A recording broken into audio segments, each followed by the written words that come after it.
ఈ పూట దేవుని ధ్యాన వాక్యంగా యెషయా గ్రంథము 51వ అధ్యాయము 3వ వచన భాగమును, రెండవదిగా ఆదికాండము 42వ అధ్యాయము 36వ వచన భాగమును చదువుకొని ఈ రాత్రి వాక్యాన్ని ధ్యానం చేద్దాం.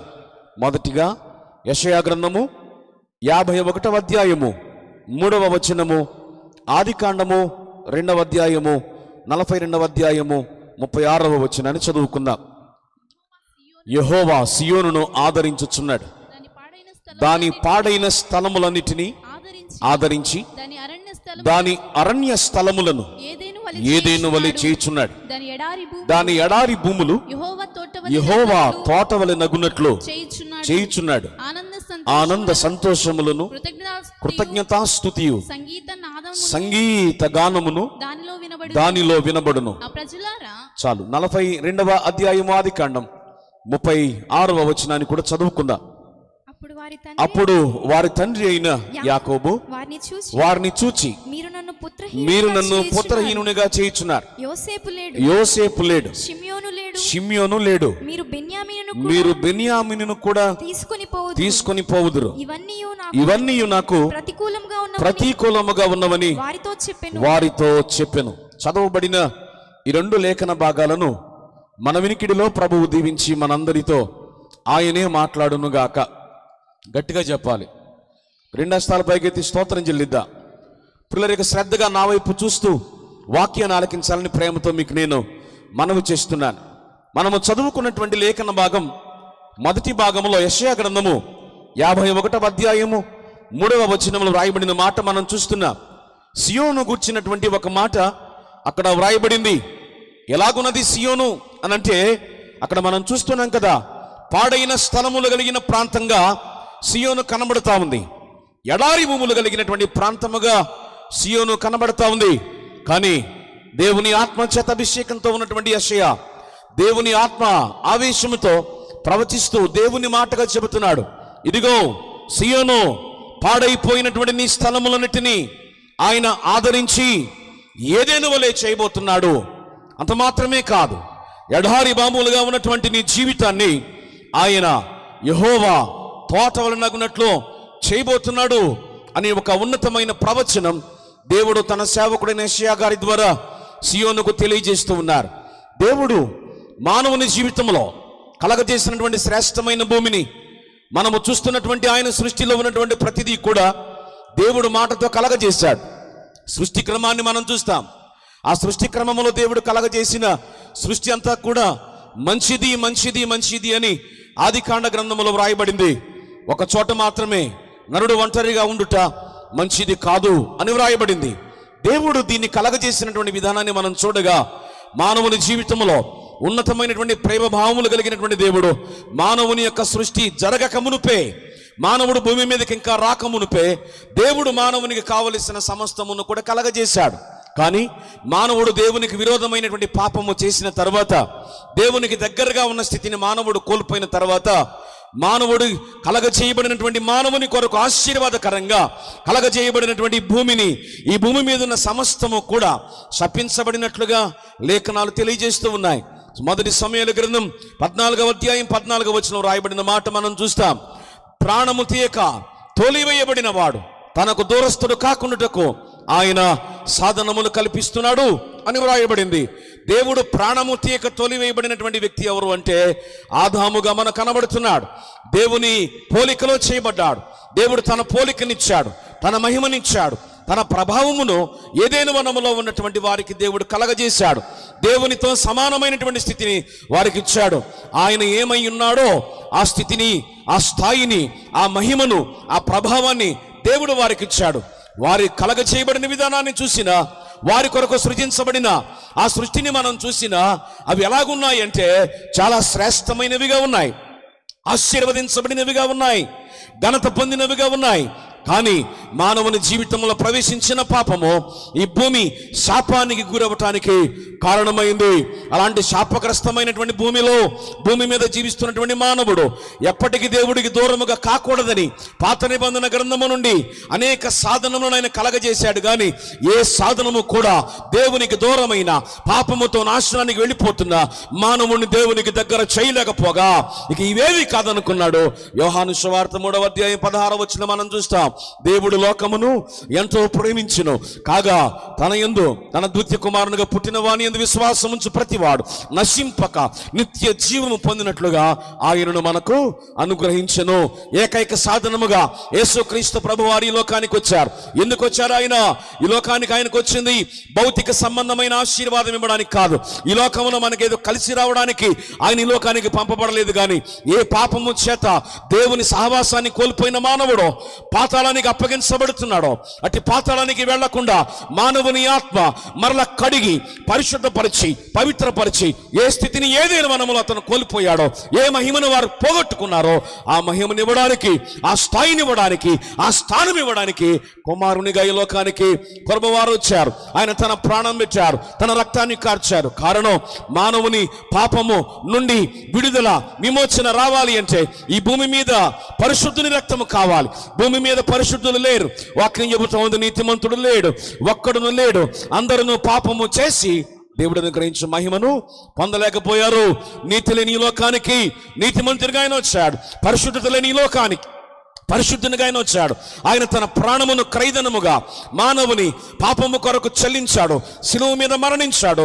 ఆయన రక్తము ద్వారా కడగబడిన వారందరూ కూడా పరిశుద్ధులయ్యారు, పవిత్రులయ్యారు, నీతిమంతులయ్యారు. తండ్రితో కోల్పోయిన సంబంధాన్ని పునరుద్ధరించుకున్నారు. కనుకనే కదా ప్రభు ఈ లోకానికి వస్తాయనన్నాడు. నేనే మార్గం అన్నారు, నేనే సత్యము అన్నారు, నేనే జీవమన్నారు. ఎందుకు నమ్ముకోవాలి యేసు ప్రభు వారిని అంటే ఈ లోకములో కలిసి వచ్చేటట్లు చేస్తాడని కాదు, కేవలము నీకున్న అప్పులని తీర్చేస్తాడని కాదు, లేక నీకున్న శరీర సంబంధమైన వ్యాధులు రోగాలు మాత్రమే తీస్తాడని కాదు. కానీ వీటన్నిటికంటే శ్రేష్టమైనది ప్రభు వారి లోకములో ఉన్నప్పుడు ఆయన చెప్పిన మాట, మొదట నా నీతిని నా రాజ్యాన్ని వెతకండి, ఆ తర్వాత మీకు ఏం కావాలో అడగండి, నా పరలోకపు తండ్రి వాటిని మీకు అనుగ్రహిస్తాడు. ఏమిటి ఆయన చెప్పిన మాట? నీతిని వెతకాలి. నీతి లేని లోకంలో నీతిమంతునిగా వచ్చిన నీతి ఆయనే ఆ నీతి. ఆ నీతిమంతులను యేసయ్య దగ్గరికి ఎవరైతే వస్తారో, ఆయన రక్తములో ఎవరైతే కడగబడతారో, ఎవరైతే విమోచించబడతారో, ఆ తర్వాత ప్రభు చెప్పిన మాట నా రాజ్యము అన్నాడు. ఏ రాజ్యం అది? ఆయన రాజ్యము భూ సంబంధమైంది కాదు. ఆయన రాజ్యము త్వరలో రాబోతా ఉంది. ఆ రాజ్యానికి రాజుగా, రాజులకు రాజుగా, రారాజుగా ఆయన పాలించబోతున్నాడు.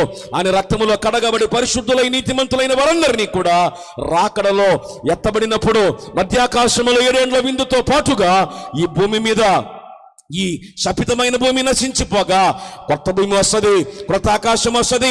ఇక్కడ ఆయన రాజ్యాన్ని స్థాపించబోతున్నాడు. ఆ రాజ్యములో యుగయుగములో మరణము లేని వారుగా, వెలుగులో జీవించేవారుగా, పరిశుద్ధులుగా, ప్రభువును ఆరాధించేవారుగా, ప్రభువు సింహాసనానికి దగ్గరగా జీవించేటువంటి భాగ్యాన్ని కేవలము యేసయ్య ద్వారానే దేవుడు మానవులమైన మనకు దయచేశాడు. చేతులెత్తి స్తోత్రం. అంటే ఈ రోజున మానవుల జీవితం ఎలాగుందో తెలుసా? ఇదిగో పాడైన సీయోను వలె ఉంది, అరణ్య భూముల వలె ఉంది. కానీ దేవుడు అంటున్నాడు, ఇదిగో ఆయన రక్తము చేత ఎవరైతే విమోచించబడతారో, ప్రభు వైపు ఎవరైతే ఆకర్షించబడతారో, ఆయన మీద ఎవరైతే ఆనుకుంటారో, ఆ పాడైనటువంటి అరణ్యమును, పాడైనటువంటి భూములను, పాడైన దెబ్బలను ఆయన ఏదైనా తోటవలే చేయబోతున్నాడు అని లేఖనాన్ని బట్టి ప్రేమతో మీకు నేను మనవి చేస్తున్నాను. క్రీస్తు యేసునందున్న వారికి ఏ శిక్ష విధి లేదో. దేవుడు ఈ భూమి మీద జీవించినటువంటి మన జీవితాలలో పాపము ద్వారా వచ్చిన భౌతిక మరణము తప్ప రెండవ మరణం అనబడినటువంటి పాతాళానికి మన ఆత్మ అప్పగించబడకూడదనే తన కుమారుని లోకానికి పంపించారు. ఆయన రక్తములో కడగబడి ఈ లోకములో పరిశుద్ధులుగా జీవిస్తూ ఆయన ఏర్పాటు చేసిన సంఘములో దేవుని పిలుపు ద్వారా పరిచర్య చేస్తున్న సేవకుని సమక్షములో వాక్యము ద్వారా, ఉపదేశము ద్వారా పరిశుద్ధులు పరిపూర్ణతలోనికి వస్తే, పరిపూర్ణలో సంపూర్ణులైతే, ఈ లోపు రాకడొస్తే సంపూర్ణులైన వారందరూ కూడా ఎత్తబడడానికి దేవుడు ఒక ఉన్నతమైన కృపను దయచేశాడు. అందుకొరకు యేసు ప్రభు వారిని మనము నమ్ముకోవలసిన వారమై ఉన్నాం. చేతులెత్తి స్తోత్రం. దీనిని గురించిన అవగాహన లేనటువంటి లోకం ఈ రోజున క్రైస్తవ్యాన్ని ఇదేదో అమెరికా వాళ్ళ మతం అని చూపిస్తా ఉంది. దీనిని గురించిన అవగాహన లేనటువంటి వారు ఇదేదో నిమ్న జాతులటువంటి దేవుడుగా యేసు ప్రభు వారిని చూస్తున్నాడు. ఆయన మతబోధకుడుగా మతాన్ని స్థాపించడానికి లోకానికి రాలేదు, కానీ ఆయన మార్గముగా వచ్చాడు, నిత్య జీవానికి మార్గముగా వచ్చాడు. ఇది మతము కాదు, ఇది మార్గము.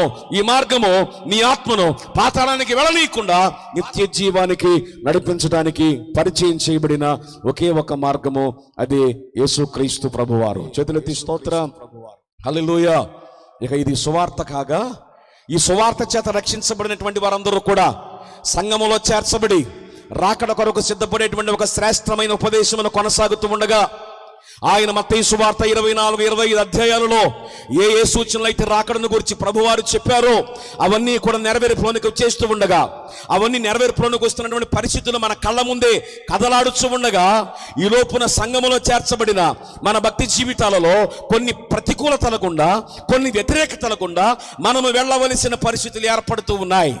కొన్ని వ్యతిరేకతలు మానవుని జీవితంలో, కొన్ని ప్రతికూలతలు మానవుని జీవితంలో నెమ్మది లేకుండా చేస్తూ ఉన్నాయి. ఏమిటి ఆ ప్రతికూలతలు? ఈ రాత్రి మనం ధ్యానం చేయబోతున్నాం.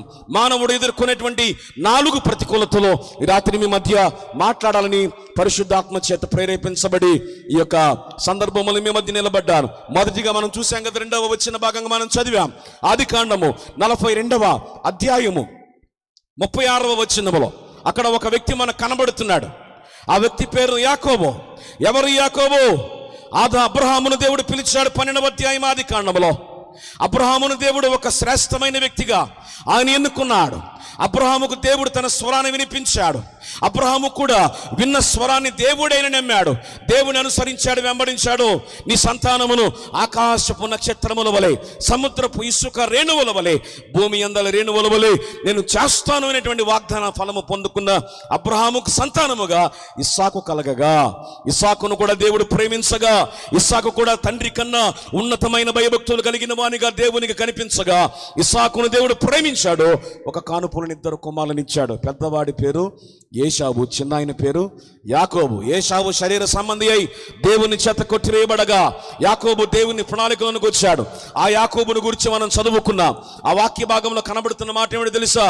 అప్పుడు వారి తండ్రి అయిన యాకోబు వారిని చూచి, వారు అంటే ఎవరు? తన కుమారులను చూచి కుమారులతో మాట్లాడుతున్నాడు. ఈ మాట సంతోషముతో మాట్లాడే మాట కాదు. వినాలి, నన్ను చూస్తూ వాక్యం వినాలి. ఈ మాట చాలా వేదనతో మాట్లాడుతున్నాడు.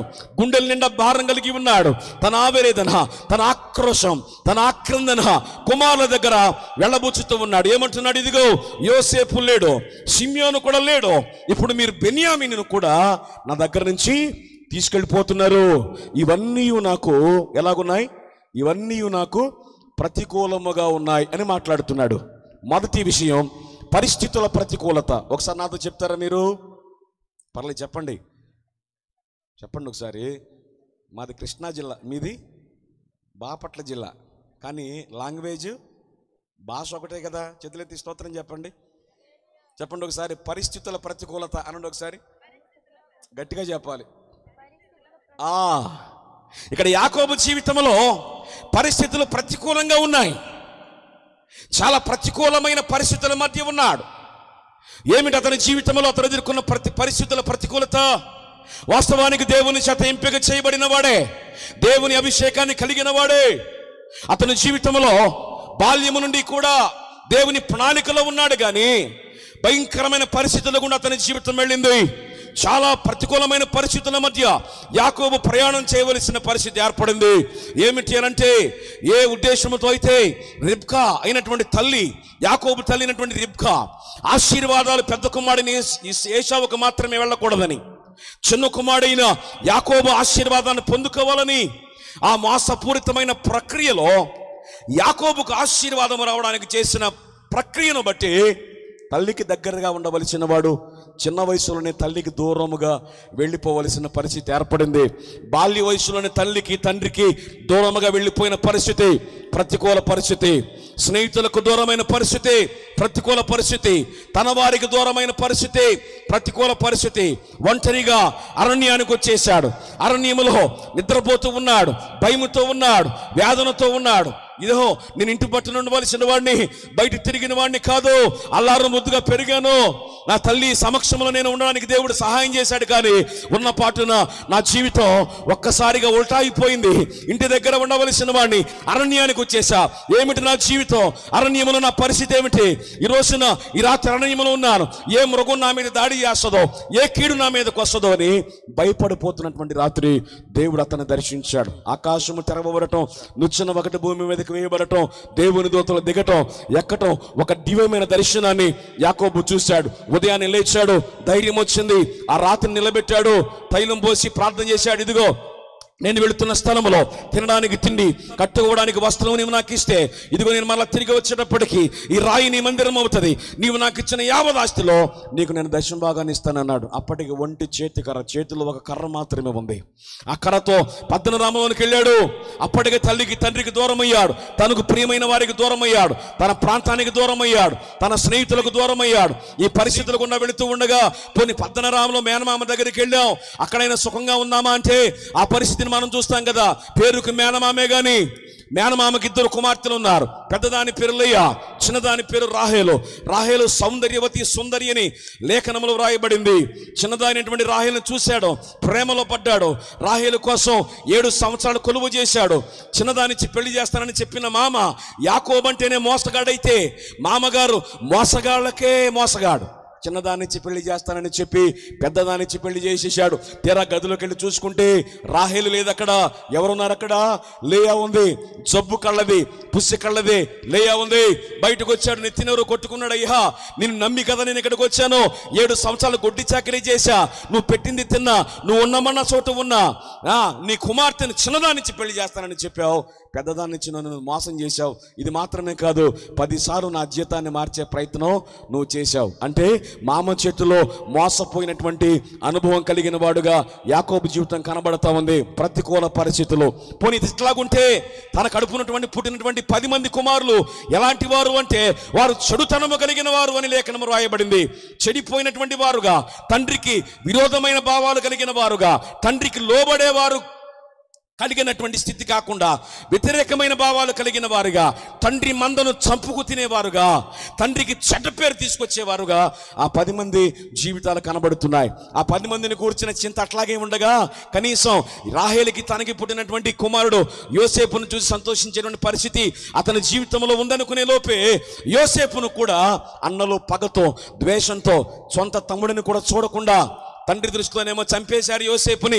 కానీ బానిసగా వేరే దేశానికి యోసేపు నమ్మేశారు. తాను ప్రేమించిన కుమారుడు దూరం అయిపోయాడు. దీనికి ముందుగా ఏ భార్య కోసమైతే 14 సంవత్సరాలు కొలువు చేశాడో ఆ భార్య రాహేలు 2వ కుమారుని జన్మనిస్తూ ప్రసవిస్తూ భయంకరమైనటువంటి మరణానికి ఆమె గురైంది. ప్రేమించిన భార్య చనిపోయింది.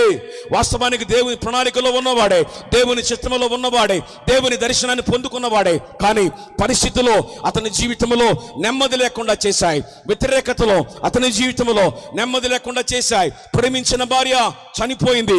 ఆ ప్రేమకు గుర్తుగా ఉన్న కుమారుడు ఇతని దృష్టిలో చనిపోయాడు. ఇలాంటి భయంకరమైన పరిస్థితుల్లో ఉండగా లేక పుట్టినటువంటి కుమార్తె, యాకోబుకు పుట్టినటువంటి కుమార్తె ఏమండి, ఆమె పేరు దీనా. యవన ప్రాయం వచ్చేసరికి ఒక దేశంలో వారు నివసిస్తూ ఉండగా ఆ దేశమును చూసి రావడానికి వెళ్ళిందట. ఆ దేశానికి చెందిన రాజకుమారుడు ఈమెను పాడు చేసినట్లుగా చరిత్ర మనకు తెలియజేస్తుంది. ఎప్పుడైతే ఈ వార్త అన్నలకు తెలిసిందో ఈ 10 మంది కూడా ఆ రాత్రి అప్పటికే వారు సున్నతి చేయించుకుని ఉండగా పడకల మీద ఉన్నటువంటి మగవారందరినీ కూడా భయంకరమైనటువంటి వధకు గురి చేశారు. అంటే కుమారులు నరహంతకులైపోయారు. ఇంటికి ఘనత తీసుకురావలసిన లేయా తండ్రికి దుఃఖాన్ని తీసుకొచ్చింది. ఇంతటి భయంకరమైన వేదనకరమైన పరిస్థితుల మధ్య ఉండగా ఈ 10 మంది ఈ యొక్క యాకోబు కుమారుడు ఉన్న స్థలములో కనానులో భయంకరమైన కరువు వచ్చింది. అప్పటికి ఐగుప్తులో ఆహారము దొరుకుతుంది. ఈ 10 మంది కుమారులు ఆహారము కొరకు ఐగుప్తు దేశానికి వెళ్ళారు. వచ్చిన 10 మందిని యోసేపు గుర్తుపట్టాడు. తాను ప్రేమించిన తమ్ముడైన బెన్యామీనును చూడాలన్న ఉద్దేశంతో వారితో పాటు వచ్చిన షిమ్యోనును అక్కడ బంధించి మిగిలిన వారిని వెనక పంపించాడు. ఈ వెనక వచ్చిన వారు తండ్రితో మాట్లాడుతున్న సందర్భమే మనం చదువుకున్నటువంటి వచ్చిన భాగం. వారు ఏమని మాట్లాడుతున్నారు? తండ్రి వారితో ఏమని మాట్లాడుతున్నాడు? అప్పుడు వారి తండ్రి అయిన యాకోబు, మీరు నన్ను పుత్రహీనునిగా చేయుచున్నారు. యోసేపు లేడు, 2 షిమ్యోను లేడు, ఇప్పుడు మీరు బెన్యామీనును కూడా తీసుకొని పోవుదురు. ఇవన్నీ నాకు ఎలాగున్నాయి? ప్రతికూలముగా ఉన్నాయి. అతని జీవితంలో దేవుని కృప పొందిన వాడే గాని భయంకరమైన పరిస్థితుల వ్యతిరేకత చేత శోధించబడ్డాడు. నెమ్మది లేనివాడుగా ఉన్నాడు. ప్రణాళికలో ఉన్నవాడే, అభిషేకం పొందినవాడే, వాగ్దానం పొందుకున్నవాడే.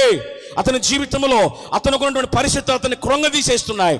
ఈ రాత్రికాల సమయంలో కూడా రక్షించబడినటువంటి నీవైనా, ఒకవేళ ఈ శబ్దం ద్వారా వాక్యం వింటున్న ప్రియ సహోదరుడు నీవైనా, ఒకవేళ నీ పరిస్థితులు నీకు బాలేదేమో, ప్రతికూల పరిస్థితుల మధ్య కొట్టబడుతున్నావేమో, నీ జీవితంలో భయంకరమైన వేదనలో ఉన్నావేమో, అరణ్య పరిస్థితులుగా నీ జీవితం తారసపడుతుందేమో, మోసపుచ్చబడ్డావేమో, అన్యాయానికి గురయ్యావేమో, ఈ రాత్రికాల సమయంలో ప్రకటించబడుతున్న దేవుడు యాకోబు జీవితం ద్వారా నీతో మాట్లాడుతున్నాడు. ఏ యాకోబు అయితే 42వ అధ్యాయములో ఇవన్నీ నాకు ప్రతికూలంగా ఉన్నాయి, నా జీవితంలో నెమ్మది లేదు, నాకు సుఖము లేదు, నా బ్రతికంత దుఃఖమే నాకు మిగిలిందని బాధపడ్డాడో, ఇదే యాకోబు 48వ అధ్యాయములో 15-16 వచనాల్లో ఒక శ్రేష్టమైన మాట మాట్లాడుతున్నాడు. ఆదికాండము 48వ అధ్యాయము 15-16 వచనాలు చదువుకున్నాను. చూడండి ఒకసారి. అతడు యోసేపును దీవించి, నా పితరులైన అబ్రహాము, ఇస్సాకులు ఎవని ఎదుట నడుచుచుండిరో ఆ దేవుడు, నేను పుట్టినది మొదలుకొని నేటి వరకు ఎవడు నన్ను పోషించెనో ఆ దేవుడు, అనగా సమస్తమైన కీడుల నుంచి నన్ను తప్పించిన దూత ఈ పిల్లలను ఆశీర్వదించుగాక. చాలు పిల్లలు, మీరు గమనించారా? ఆ యొక్క 48వ అధ్యాయము 15-16 వచనాలు చాలా తృప్తికరమైన మాటలు, చాలా సంతోషకరమైన మాటలు, చాలా ఆనందాన్ని కలిగించే మాటలు. ఏమని మాట్లాడుతున్నాడు? ఇదిగో, నేను పుట్టినది మొదలుకొని నేటి వరకు ఏ దేవుడు నన్ను పోషించాడో ఆ దేవుడు సమస్త కీడుల నుంచి నన్ను తప్పించిన దేవుడని మాట్లాడుతున్నాడు. దేవునికి స్తోత్రం.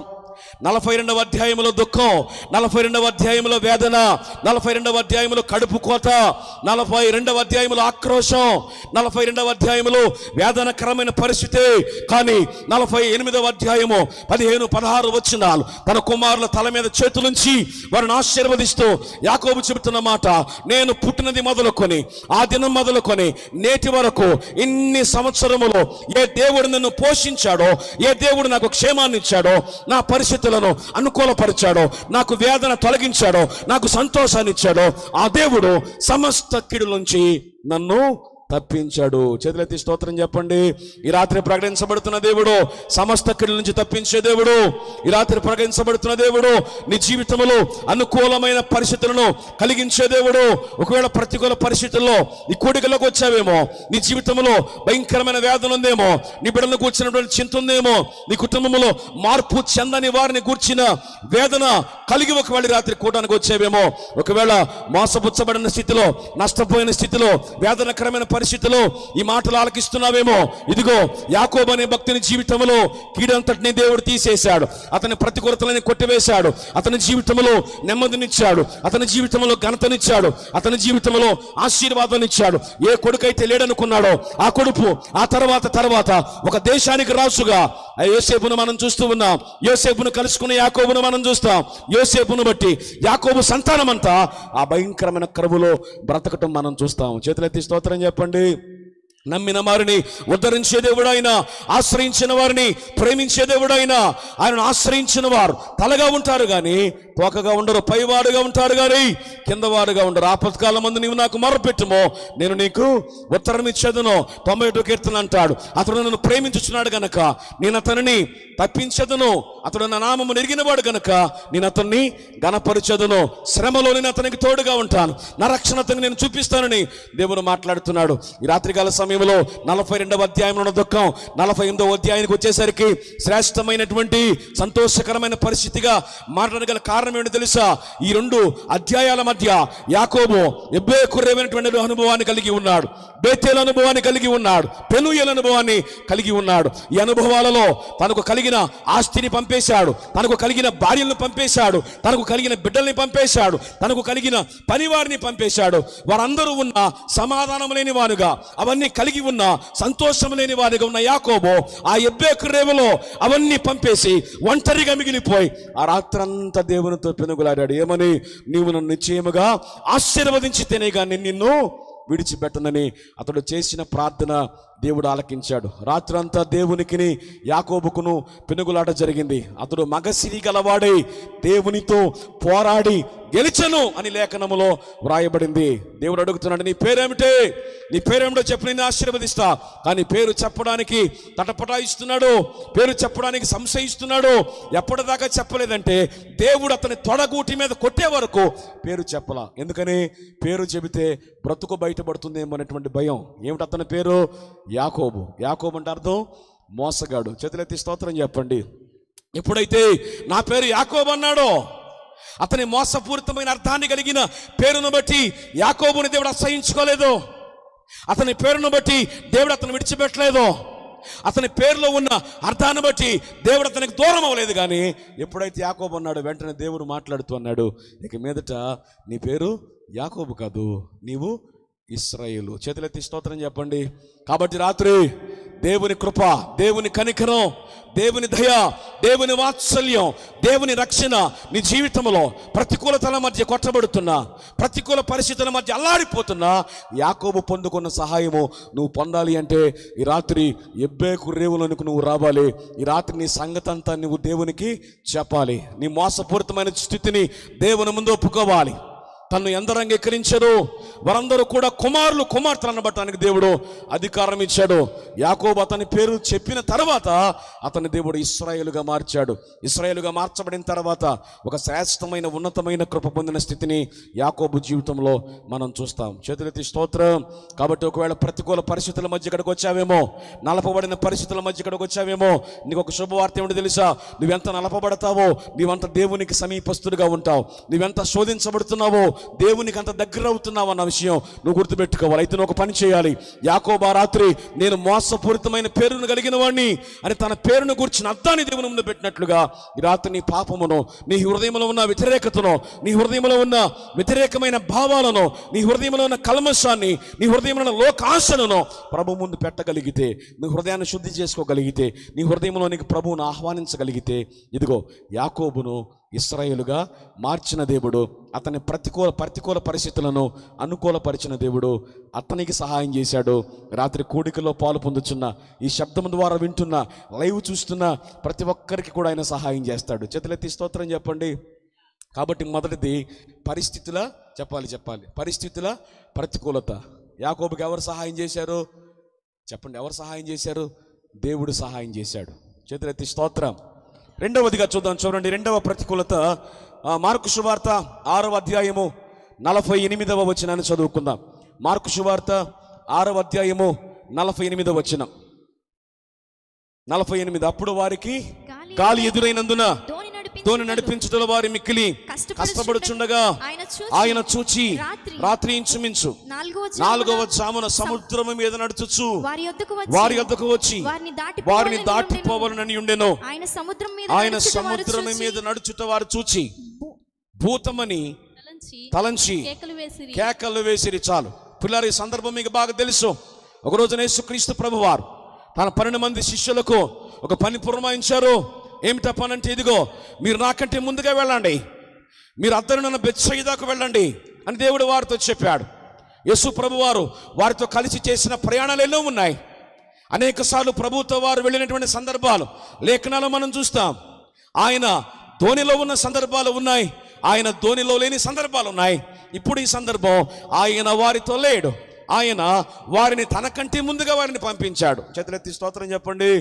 అయితే అక్కడ మనం గమనిస్తున్నాం కదా, అక్కడ రాయబడిన మాట, అప్పుడు వారికి ఏమెదురైంది? గాలి ఎదురైంది. ఇది ప్రకృతి ప్రతికూలత. చెప్పండి ఒకసారి, చెప్పాలి. ఏ ప్రతికూలత? ప్రకృతి. మొదటిది ఏమిటి? పరిస్థితుల ప్రతికూలత. రెండవది ప్రకృతి ప్రతికూలత. ప్రకృతి వారికి సహకరించని పరిస్థితి, ప్రకృతి వారి జీవితంలో వ్యతిరేకముగా ఉంది. వాస్తవానికి మీరు గమనిస్తే ఆ 12 మందిలో ఎక్కువ మంది ఆ గలిలయ సముద్ర తీర ప్రాంతంలో జీవించేవారే. అప్పటికి ఎన్నోసార్లు ఆ సముద్రంలో వారు ప్రయాణం చేశారు, ఎన్నోసార్లు ఆ సముద్రం మీద వారు వేటకు వెళ్ళారు, ఆ సముద్రంలో ఎన్నో ప్రయాణాలు వారు చేశారు. కానీ ఎన్నో ప్రయాణాలు చేసిన ఒక నూతనమైనటువంటి ప్రయాణములో వారికి భయంకరమైన ఆపద వచ్చింది. ఏమిటంటే, ఏ పని మీద అయితే వారు వెళుతున్నారో, ఆ పని పూర్తవకముందే ఆ గలియా సముద్ర తీరం మధ్యలోకి వెళ్ళిన తర్వాత భయంకరమైనటువంటి ఒక గాలి ఆ దోణి మీద కొడతా ఉందట. ఎలాగుందో పరిస్థితి తెలుసా? దోణి నడిపించుట వారికి చాలా కష్టముగా ఉంది. ఆ నడి సముద్రములో లేచినటువంటి ఆ పెనుగాలి ఆ సముద్రపు అలలు ఆ దోణిని తాకుతూ ఉంటే వారు కంగారు పడిపోయారు, బెంబేలెత్తిపోయారు, ఆందోళనకు గురైపోయారు. ఆ భయంకరమైనటువంటి పరిస్థితి వారి జీవితంలో మనం చూస్తూ ఉన్నాం. అయితే మీరు గమనించాలి, వారిని పంపించింది ప్రభువే, వారు వెళ్ళేది దేవుని పని మీదే. అయితే ఇక్కడ మనం నేర్చుకోవాల్సిన ఒక ఆత్మీయ పాఠాన్ని మీకు జ్ఞాపకం చేస్తాను. దేవుని పని మీద వారు వెళుతున్నప్పుడు ఆ దోణి మీదకు తుఫాన్ రావటం ఏమిటి? ప్రభువే కదా వారిని పంపించాడు. ఆ తుఫాను వారి దోణిని కొట్టడం ఏమిటి అనేటువంటి సందేహం మనకు వస్తుంది. వాస్తవానికి ఆ తుఫాను వస్తుందన్న సంగతి ప్రభువుకు తెలుసు. ఒకసారి 45వ వచనం చదువు చూడండి. 6వ అధ్యాయం 45వ వచనం. 6:45. ఆయన జనసమూహమును పంపివేయినంతలో దోణి ఎక్కి అద్దరినున్న బెత్సయిదాకు ముందుగా వెళ్ళుడని ఆయన తన శిష్యులను వెంటనే బలవంతము చేశాను. అక్కడ రాయబడిన మాట ఏమిటంటే వెంటనే బలవంతం. సాధారణంగా ఒక వ్యక్తిని మనం ఎప్పుడు బలవంతం చేస్తాం? ఉదాహరణకి మీ ఇంట్లో పిల్లలు ఉన్నారు, మీరు వంటింట్లో ఏదో వంట చేస్తున్నారు, బయట హాల్లో పిల్లలు కూర్చొని టీవీ చూస్తున్నారు. ఈ వంట చేసే వంటింట్లో ఏదో ఒక వస్తువు అవసరమైంది, కొట్టుకాడికి వెళ్ళి తీసుకురావాలి. హాల్లోనికి వచ్చి కొడుకుతోనో కూతురుతోనో వారి చేతిలో డబ్బులు పెట్టి, నాన్న అర్జెంటుగా కొట్టుకాడికి వెళ్ళి పలానా వస్తువు తీసుకురా అని చెప్పి మీరు వంటింట్లోకి వెళ్ళారు.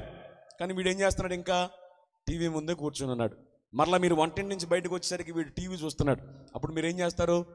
వాడి జబ్బ పట్టుకుని రెక్క పట్టుకుని బయటకు బలవంతంగా నెడతారు. అంటే బలవంతం ఎప్పుడు చేశారు చెప్పండి? బలవంతం ఎప్పుడు చేశారు? అంతకుముందు 1కి 2, 2కు 3 సార్లు చెప్పినా వాడు వెళ్ళకపోయేసరికి మీరేం చేశారు? బలవంతం చేశారు. ఇక్కడ రాయబడిన మాట ఏమిటి? వెంటనే ఆయన వారిని ఏం చేశారట? బలవంతం చేశాడు. అంటే అర్థం ఏమిటి? అప్పటికి ముందుగానే ప్రభు వారికి చెప్పాడు. అప్పటికి జనసమూహానికి ఆయన పరిచయం చేస్తున్నాడు. కొన్ని వేల మంది అక్కడ కూర్చుని వాక్యం వింటూ ఉన్నారు. వాక్యం వింటున్న వారికి చాలా ఆసక్తితో ప్రభు బోధిస్తూ ఉండగా బోధిస్తూ ఆయన ఆగిపోయి శిష్యుల దగ్గరకు వచ్చి, మీరు ముందుగానే బెత్సయిదాకు వెళ్ళండి అని చెప్పి మరలా వాక్యాన్ని బోధిస్తున్నారు. ఆయన చెప్పి వెళ్ళిపోయారు, కానీ వీరు మాత్రం కదల్లా. మరలా 2వసారి వచ్చి ప్రభు ఏం చేశారంటే వారిని బలవంతంగా పంపించాడు. చేతులెత్తి స్తోత్రం చెప్పండి, గట్టిగా చెప్పాలి. హల్లెలూయా. అయితే మీరు గమనించాల్సిన పాయింట్ ఏమిటో తెలుసా? ప్రభువారు ముందుగానే చెప్పినప్పుడు, బెత్సయిదాకు ముందుగా వెళ్ళండి ఆయన చెప్పినప్పుడే వారు ప్రయాణమై వెళ్ళిపోతే బాగుండేది. ఆ తుఫాను రాబోతున్న సంగతి సర్వ సృష్టిని కలగజేసింది అనే గనక ఆ రాబోతున్న తుఫాను ప్రభువారు గ్రహించే వారికి సమాచారం ఇచ్చారు. కానీ వారు ఏం చేశారు తెలుసా? వారు ప్రభు మాట వినలేదు. వారు ప్రభువు చెప్పిన మొదటి సందర్భంలోనే వారు విని బయలుదేరులుంటే ఆ తుఫాను వారికి వచ్చేటప్పటికి వారు అద్దరికి చేరుకుని ఉండేవారు. కానీ ఇప్పుడు అద్దరికి చేరుకోకుండా ఆ తుఫాన్లో వారు చిక్కుకున్నారంటే కారణం ఏమిటంటే ప్రభువు చెప్పిన వెంటనే వారు లోబడలేదు. వారిలో మనకేం కనబడుతుందో తెలుసా? నిర్లక్ష్యం కనబడతా ఉంది. చేతులెత్తి స్తోత్రం చెప్పండి. ఈ రోజున కూడా మన జీవితం అనే చిన్న దోణి, ఒక్కొక్కసారి జీవితం అనే చిన్న దోణి నడిపించడం చాలా కష్టమైపోతుంది. చాలా మందికి పురుషులకు కష్టమైపోతా ఉంది దోణి లాగటం, స్త్రీలకు కష్టమైపోతుంది దోణి లాగటం. ఈ ప్రయాణం చిన్న దోణి అయినటువంటి ఈ దోణి అద్దరికి వెళ్ళడానికి చాలా కష్టమైపోతుంది. కారణం ఏదో ఒక గాలి చేత మన జీవితాలు కొట్టబడుతూ ఉన్నాయి. ఏదో ఒక విపత్తు చేత, ఏదో ఒక తుఫాను చేత, ఏదో ఒక అల చేత, ఏదో ఒక సుడి చేత మన కుటుంబాలు కొట్టబడుతున్నాయి. ఎందుకు కొట్టబడుతున్నాయి? దేవుని కృప కలిగిన వారమే అయినా ఎందుకు కొట్టబడుతున్నాయి అంటే, కలిగి ఉన్నావు కానీ నీలో నిర్లక్ష్యం కనబడుతుంది. దేవుని సేవకుని మాట అంటే నిర్లక్ష్యం, వాక్యం అంటే నిర్లక్ష్యం, సహవాసం అంటే నిర్లక్ష్యం, ఏమండి సంఘ ప్రార్థన అంటే నిర్లక్ష్యం, ఉపవాస కూడిక అంటే నిర్లక్ష్యం, వాక్యం వినే విషయంలో నిర్లక్ష్యం, పరిచర్య చేసే విషయంలో నిర్లక్ష్యం, దేవునికి అర్పణ ఇచ్చే విషయంలో నిర్లక్ష్యం. మన జీవితంలో మన స్వయంకృత అపరాధాలే మన జీవితంలో తుఫాన్లకు కారణమవుతున్నాయన్న సంగతి ప్రేమతో మీకు నేను మనవి చేస్తున్నా. చేతులెత్తి స్తోత్రం చెప్పండి. భయంకరమైన గాలి ఆ దోణిని కొడుతున్నా వారికి అనుకున్నారు, వారు అనుకున్నటువంటి ఆలోచనలని కూడా ఎగిరిపోయిన. వారేమనుకున్నారు? ముందుగా మనం ఎరగని సముద్రమా, ఈ గలిలయ సముద్ర ప్రాంతంలోనే కదా మన బ్రతుకు వెళ్ళబుచ్చింది. ఎన్నిసార్లు మనం దోణిలో ప్రయాణం చేయలేదో, ఎన్ని ప్రయాణాలు చేసాం మనం, ఏం పర్లేదు వెళ్ళిపోదాం అనుకున్నారు. వారి అనుభవం ఫెయిల్ అయిపోయిన రాత్రి, వారి జ్ఞానం ఫెయిల్ అయిపోయిన రాత్రి, వారి బలము ఫెయిల్ అయిపోయిన రాత్రి, ఇక వారి జీవితాలు ముగింపుకు వచ్చేసాయి. ఇక వాళ్ళకి అర్థమైపోయింది, ఈ భయంకరమైన తుఫాన్ల నుంచి మమ్మల్ని తప్పించేవాడు ఎవడు లేడు. ఇక మా జీవితాలు ముగింపుకు వచ్చేసాయి. ఇక ఉదయాన్ని మేము చూడలేం. ఈ రోజుతో మా జీవితాలు ఈ గలిలయ సముద్ర తీరములోనే ముగిసిపోతున్నాయి అని ఆందోళన పడి కేకలు వేయటం ప్రారంభించాడు. ఎప్పుడైతే వారు తుఫాన్లో చిక్కుకున్నారన్న సంగతి, వారు కేకలు పెడుతున్న సంగతి వారికి దూరముగా ఉన్న యేసయ్యకు తెలిసిపోయింది. చేతులెత్తి స్తోత్రం చెప్పండి, చేతులెత్తి గట్టిగా చెప్పాలి. కాబట్టి రాత్రికాల సమయంలో ఏ తుఫాను చేత నీ ధోని కొట్టబడుతుందో నాకు తెలియదు, ఏ భయంకరమైనటువంటి అలల చేత నువ్వు కొట్టబడుతున్నావు నాకు తెలియదు. కానీ నువ్వు కొట్టబడుతున్న సంగతి ఆయన చూస్తూ ఉన్నాడు. ఒకవేళ నీకు ఆయనకు దూరముగా ఆయనున్నా, లేక ఆయనకు దూరముగా వెళ్ళిపోయినా, నీ కేక, నీ ప్రార్థన, నీ అరుపు ఆయనకు వినబడితే చాలు. ఎక్కడ ఉన్నా, ఎంత దూరాన ఉన్నా నీ కొరకు ఆయన దిగి రాగలిగిన వాడు. చేతులెత్తి స్తోత్రం చెప్పండి. ఒకసారి తన మహిమను విడిచాడు, తన ప్రభావాన్ని విడిచాడు, తన సింహాసనాన్ని ప్రక్కన పెట్టాడు, రిక్తునిగా ఈ లోకానికి వచ్చాడు, తన ప్రాణాన్ని పెట్టాడు, రక్తాన్ని కార్చాడు, మనల్ని విమోచించాడు. ఇప్పుడు నీ శ్రమలో, నీ కష్టములో, నీ బాధలో, నీ తుఫాన్లో, నీ అలజడిలో, నీ ఒంటరితనానికి నిన్ను విడిచిపెట్టే దేవుడు కాదు. నువ్వు కేక పెట్టగలిగితే చేతులెత్తి స్తోత్రం. ఇక మౌనంగా చేసే ప్రార్థన కాదు, గొణుగుతా సొనుగుతా చేసే ప్రార్థన కాదు, అంగలార్చి రోదన చేసే, గుండెలు బాదుకొని దేవునికి వినకబడేంతగా దగ్గరగా నువ్వు కేక పెట్టగలిగితే నీ కేక విని దిగి వచ్చేస్తాడు. చేతులెత్తి స్తోత్రం. హల్లెలూయా, హల్లెలూయా. పిల్లలు మీరు గమనించండి, ఇర్మియా గ్రంథంలో ఒక మాట మనం చూస్తాం. 22వ అధ్యాయము 21వ వచనంలో ఒక మాట రాయబడింది. నీ క్షేమ కాలములో నీతో మాట్లాడి తిని గాని నేను విననని నీవంటివి, నా మాట వినకపోవుట నీకు బాల్యము నుండి వాడుక. దేవుడు ఎప్పుడు మాట్లాడతాడు నీతో? క్షేమకాలంలోనే మాట్లాడతాడు. తుఫాను రాకముందే దేవుడు తన శిష్యులను బయలుదేరమని చెప్పాడు. వారు బాగున్నప్పుడే చెప్పాడు, వారు ఒడ్డున ఉన్నప్పుడే చెప్పాడు, వారు సుఖంగా ఉన్నప్పుడే చెప్పాడు. కానీ ఆయన చెప్పిన మాట వారు పెడచె వినబెట్టారు. ఈ రోజున కూడా దేవుడు నీ జీవితంలో రాబోయే తుఫాను గురించి, రాబోయే ప్రమాదాన్ని గురించి, రాబోయే విపత్తుల గురించి ఎన్నో సందర్భాల్లో ముందుగానే సేవకుని ద్వారా, వాక్యము ద్వారా, ఒక దర్శనం ద్వారా, ఒక కళ ద్వారా దేవునితో మాట్లాడుతున్నాడు, స్వరముతో నీతో మాట్లాడుతున్నాడు. కానీ నీ క్షేమ కాలమును నీతో మాట్లాడుతున్న దేవుని మాట నువ్వు లెక్క చేయట్లేదు. కనుకనే భయంకరమైన తుఫానుకు నీ జీవితం అప్పగించబడిపోతా ఉంది. చేతులెత్తి స్తోత్రం చెప్పండి. అయితే ఒకవేళ తుఫాన్లు అప్పగించబడిపోయినా నా మాట వినలేదు కాబట్టి నాశనం అయిపోయిన దేవుడు కాదు. నువ్వు మొరపెట్టగలిగితే, అయ్యా తప్పు చేశానయ్యా, పొరపాటు చేశానయ్యా, నువ్వు ముందుగానే చెప్పినప్పుడు నీ మాట వినుంటే బాగుండేది, మొదట నీకు లోబడి ఉంటే బాగుండేది. ఇప్పుడు కానీ మించిపోయింది లేదయ్యా, నేను చేసిన పాపానికి క్షమించయ్యా, నా శ్రమలో, ఈ తుఫాన్లో, ఈ భయంకరమైన ఈ సుడిగాలి చేత కొట్టబడుతున్న జీవితంలో నీ సహాయం చేయనాయనా, నా కొరకు దిగిరానాయనా అని నువ్వు అరిచి చేసే ప్రార్థన కోసం ఆయన కనిపెడుతున్నాడు. చేతులెత్తి స్తోత్రం చెప్పండి. హల్లెలూయా. కాబట్టి ఇక సనుక్కునే ప్రార్థన మానేయాలి. అన్నా ప్రార్థన అన్నిసార్లు పనిచేయదు. ఒక్కొక్కసారి ఎలుగెత్తి ప్రార్థన చేయాలి, గొంతెత్తి ప్రార్థన చేయాలి, మనస్ఫూర్తిగా ప్రభువును ఆరాధించాలి. దేవుని ఆరాధించడమైనా, దేవుని సన్నిధిలో ప్రార్థన చేయటమైనా సిగ్గుపడుతూ చేసే ప్రక్రియ కాదది. ఈ రోజున చాలా మందికి సిగ్గు ప్రార్థన గట్టిగా చేయటం అంటే, ఈ రోజున చాలా మందికి సిగ్గు బాహాటముగా బైబిల్ పట్టుకుని మందిరానికి రావటం అంటే. కనుకనే చెంగుచాటునో, ఏ సంచిలోనో, ఏ బ్యాగులోనో, ఏ బుట్టలోనో బైబిల్ పెట్టుకుని ఆరాధనకు వచ్చేటువంటి భక్తులు చాలా మంది ఉన్నారు. ఇంకా సజీవుడైన దేవుని ఆరాధించడానికి కూడా సిగ్గుపడేటువంటి భక్తులు చాలా మంది ఉన్నారు. ప్రార్థన చేయడానికి సిగ్గుపడేవారు చాలా మంది ఉన్నారు. నీకు సహాయం చేసేవాడు ఉన్నాడని తెలిసినప్పుడు నువ్వు అరిచి ప్రార్థన చేయకపోతే, నీ శబ్దం, నీ కేక ఆయనకు వినపడేంతగా నువ్వు ప్రార్థన చేయకపోతే నీకు ఆయన సహాయం చేయలేడు. చేతులెత్తి స్తోత్రం చెప్పండి. బైబిల్ గ్రంథంలో గుడ్డు భర్తమైన మనం చూస్తాం కదా. పుట్టుకతో గుడ్డివానికి ఏం ఆశలు ఉంటాయి? ఒక నిరాశవాదిగా జీవితాన్ని వెళ్ళబుచ్చుతూ ఉన్నాడు. ఇక బ్రతకాలనేటువంటి ఆశ లేదు, ఇక నా జీవితం అంధకారం అనుకున్నాడు. కానీ వాడికి ఒక వార్త తెలిసింది, ఇదిగో సజీవుడైన వాడు నజరేయుడైన యేసు అనేక మంది జీవితాల్లో అద్భుతాలు చేస్తున్నారట, చచ్చిపోయిన కూడా బతుకుతున్నారట, కుష్టి వ్యాధి కలిగిన వారికి స్వస్థత వస్తుందట. అలాంటి కార్యాలు చేసినప్పుడు నాకు చూపునివ్వటం ఆయనకి పెద్ద విషయం కాదు అని ఆయన రాక కొరకు కనిపెట్టాడు. వాడు కనిపెట్టుకు యేసు ప్రభు వాడున్న ప్రాంతానికి వచ్చాడు. వారిని దాటిపోతూ ఉండగా కళ్ళు కనబడవు కాబట్టి ప్రభు వస్తున్న సంగతి వాడు తెలుసుకుని మౌనంగా లేడు. ఏమన్నాడు చెప్పండి? దావీదు కుమారుడా యేసు, నన్ను కరుణించమన్నాడు. చాలా చిన్నగా చెప్పాడా, గట్టిగా చెప్పాడా? పర్లేదు చెప్పండి గట్టిగా. గట్టిగానే అరిచాడు. అరితే ప్రజలందరూ ఏమన్నారు? ఏయ్ గుడ్డాడు నోరుమి అన్నారు. అప్పటి వరకు వారి దయాదాక్షిణ్యం మీద బ్రతికినవాడు ఇప్పుడు వాళ్ళ మాట వినకపోతే నాకు కళ్ళు రావడం సంగతి ప్రక్కన పెడితే రేపటి నుంచి వేసే 10 రూపాయలు కూడా నాకు ఏరేమో అని వాళ్ళ మాటలకు ప్రలోభాలకు లొంగలేదు. కానీ అక్కడ రాయబడిన మాట ఏంటో తెలుసా? వాడు మరీ బిగ్గరగా చెప్పాలి మరీ బిగ్గరగా కేకలు వేసాను. చేతులెత్తి స్తోత్రం చెప్పండి. ఎప్పుడైతే దావీదు కుమారుడా యేసు నన్ను కరుణించమని బిగ్గరగా కేక వేశాడో ఆ కేక ఎవరి చెవిన పడింది? యేసయ్య చెవిన పడింది. నడిచి ఆయన ఆగిపోయాడు. ఆ గుడ్డివాని నా యొద్దకు తీసుకురమ్మన్నాడు. అక్కడికి వెళ్ళిన తర్వాత ప్రభు వాడి జీవితాన్నే మార్చేశాడు. అంటే వాడి జీవితాన్నే మార్చేసింది ఏమిటది? ఒక కేక. చెప్పండి గట్టిగా. ఏంటిది? గట్టిగా చెప్పాలి. కానీ ఆ కేక ఇచ్చే ఓపిక మనకు లేదు. మనుషుల దగ్గర కేకలు పెడుతున్నాం, మనుషుల దగ్గర చేయి చాతుతున్నాం, మనుషుల దగ్గర బాధ అంతా చెప్పుకున్న కడుపు పూజించుకుంటే కాళ్ళ మీద పడుతుంది. మన కష్టం చెప్పుకుంటే దాన్ని దాచిపెట్టుకుని సహాయం చేసేవాళ్ళు లేకపోగా మనకున్న కష్టాన్ని అలర చేసేవాళ్ళని ఎక్కువైపోయారు. కాబట్టి ప్రియులారా, నువ్వు కేక పెట్టవలసి వస్తే దేవుని సన్నిధిలో కేక పెట్టాలి. నీ మొర్ర దేవుని సన్నిధిలో వినబడేంతకు అరవాలి. అప్పుడు ఆయన జీవితంలోనే రాగలుగుతాడు. వాక్యం మనం చూస్తాం. వారు పెడుతున్న కేకలు యేసయ్యకి వినపడిందట. వెంటనే ఆయన 4వ జామున ఏమండి నీటి మీద వారి కొరకు నడిచి వచ్చేసాడు. అక్కడ వాక్యాన్ని మనం చూస్తాం కదా. ఇదే సందర్భం మత్తయి సువార్త 14వ అధ్యాయం 22వ వచనం కనబడుతుంది.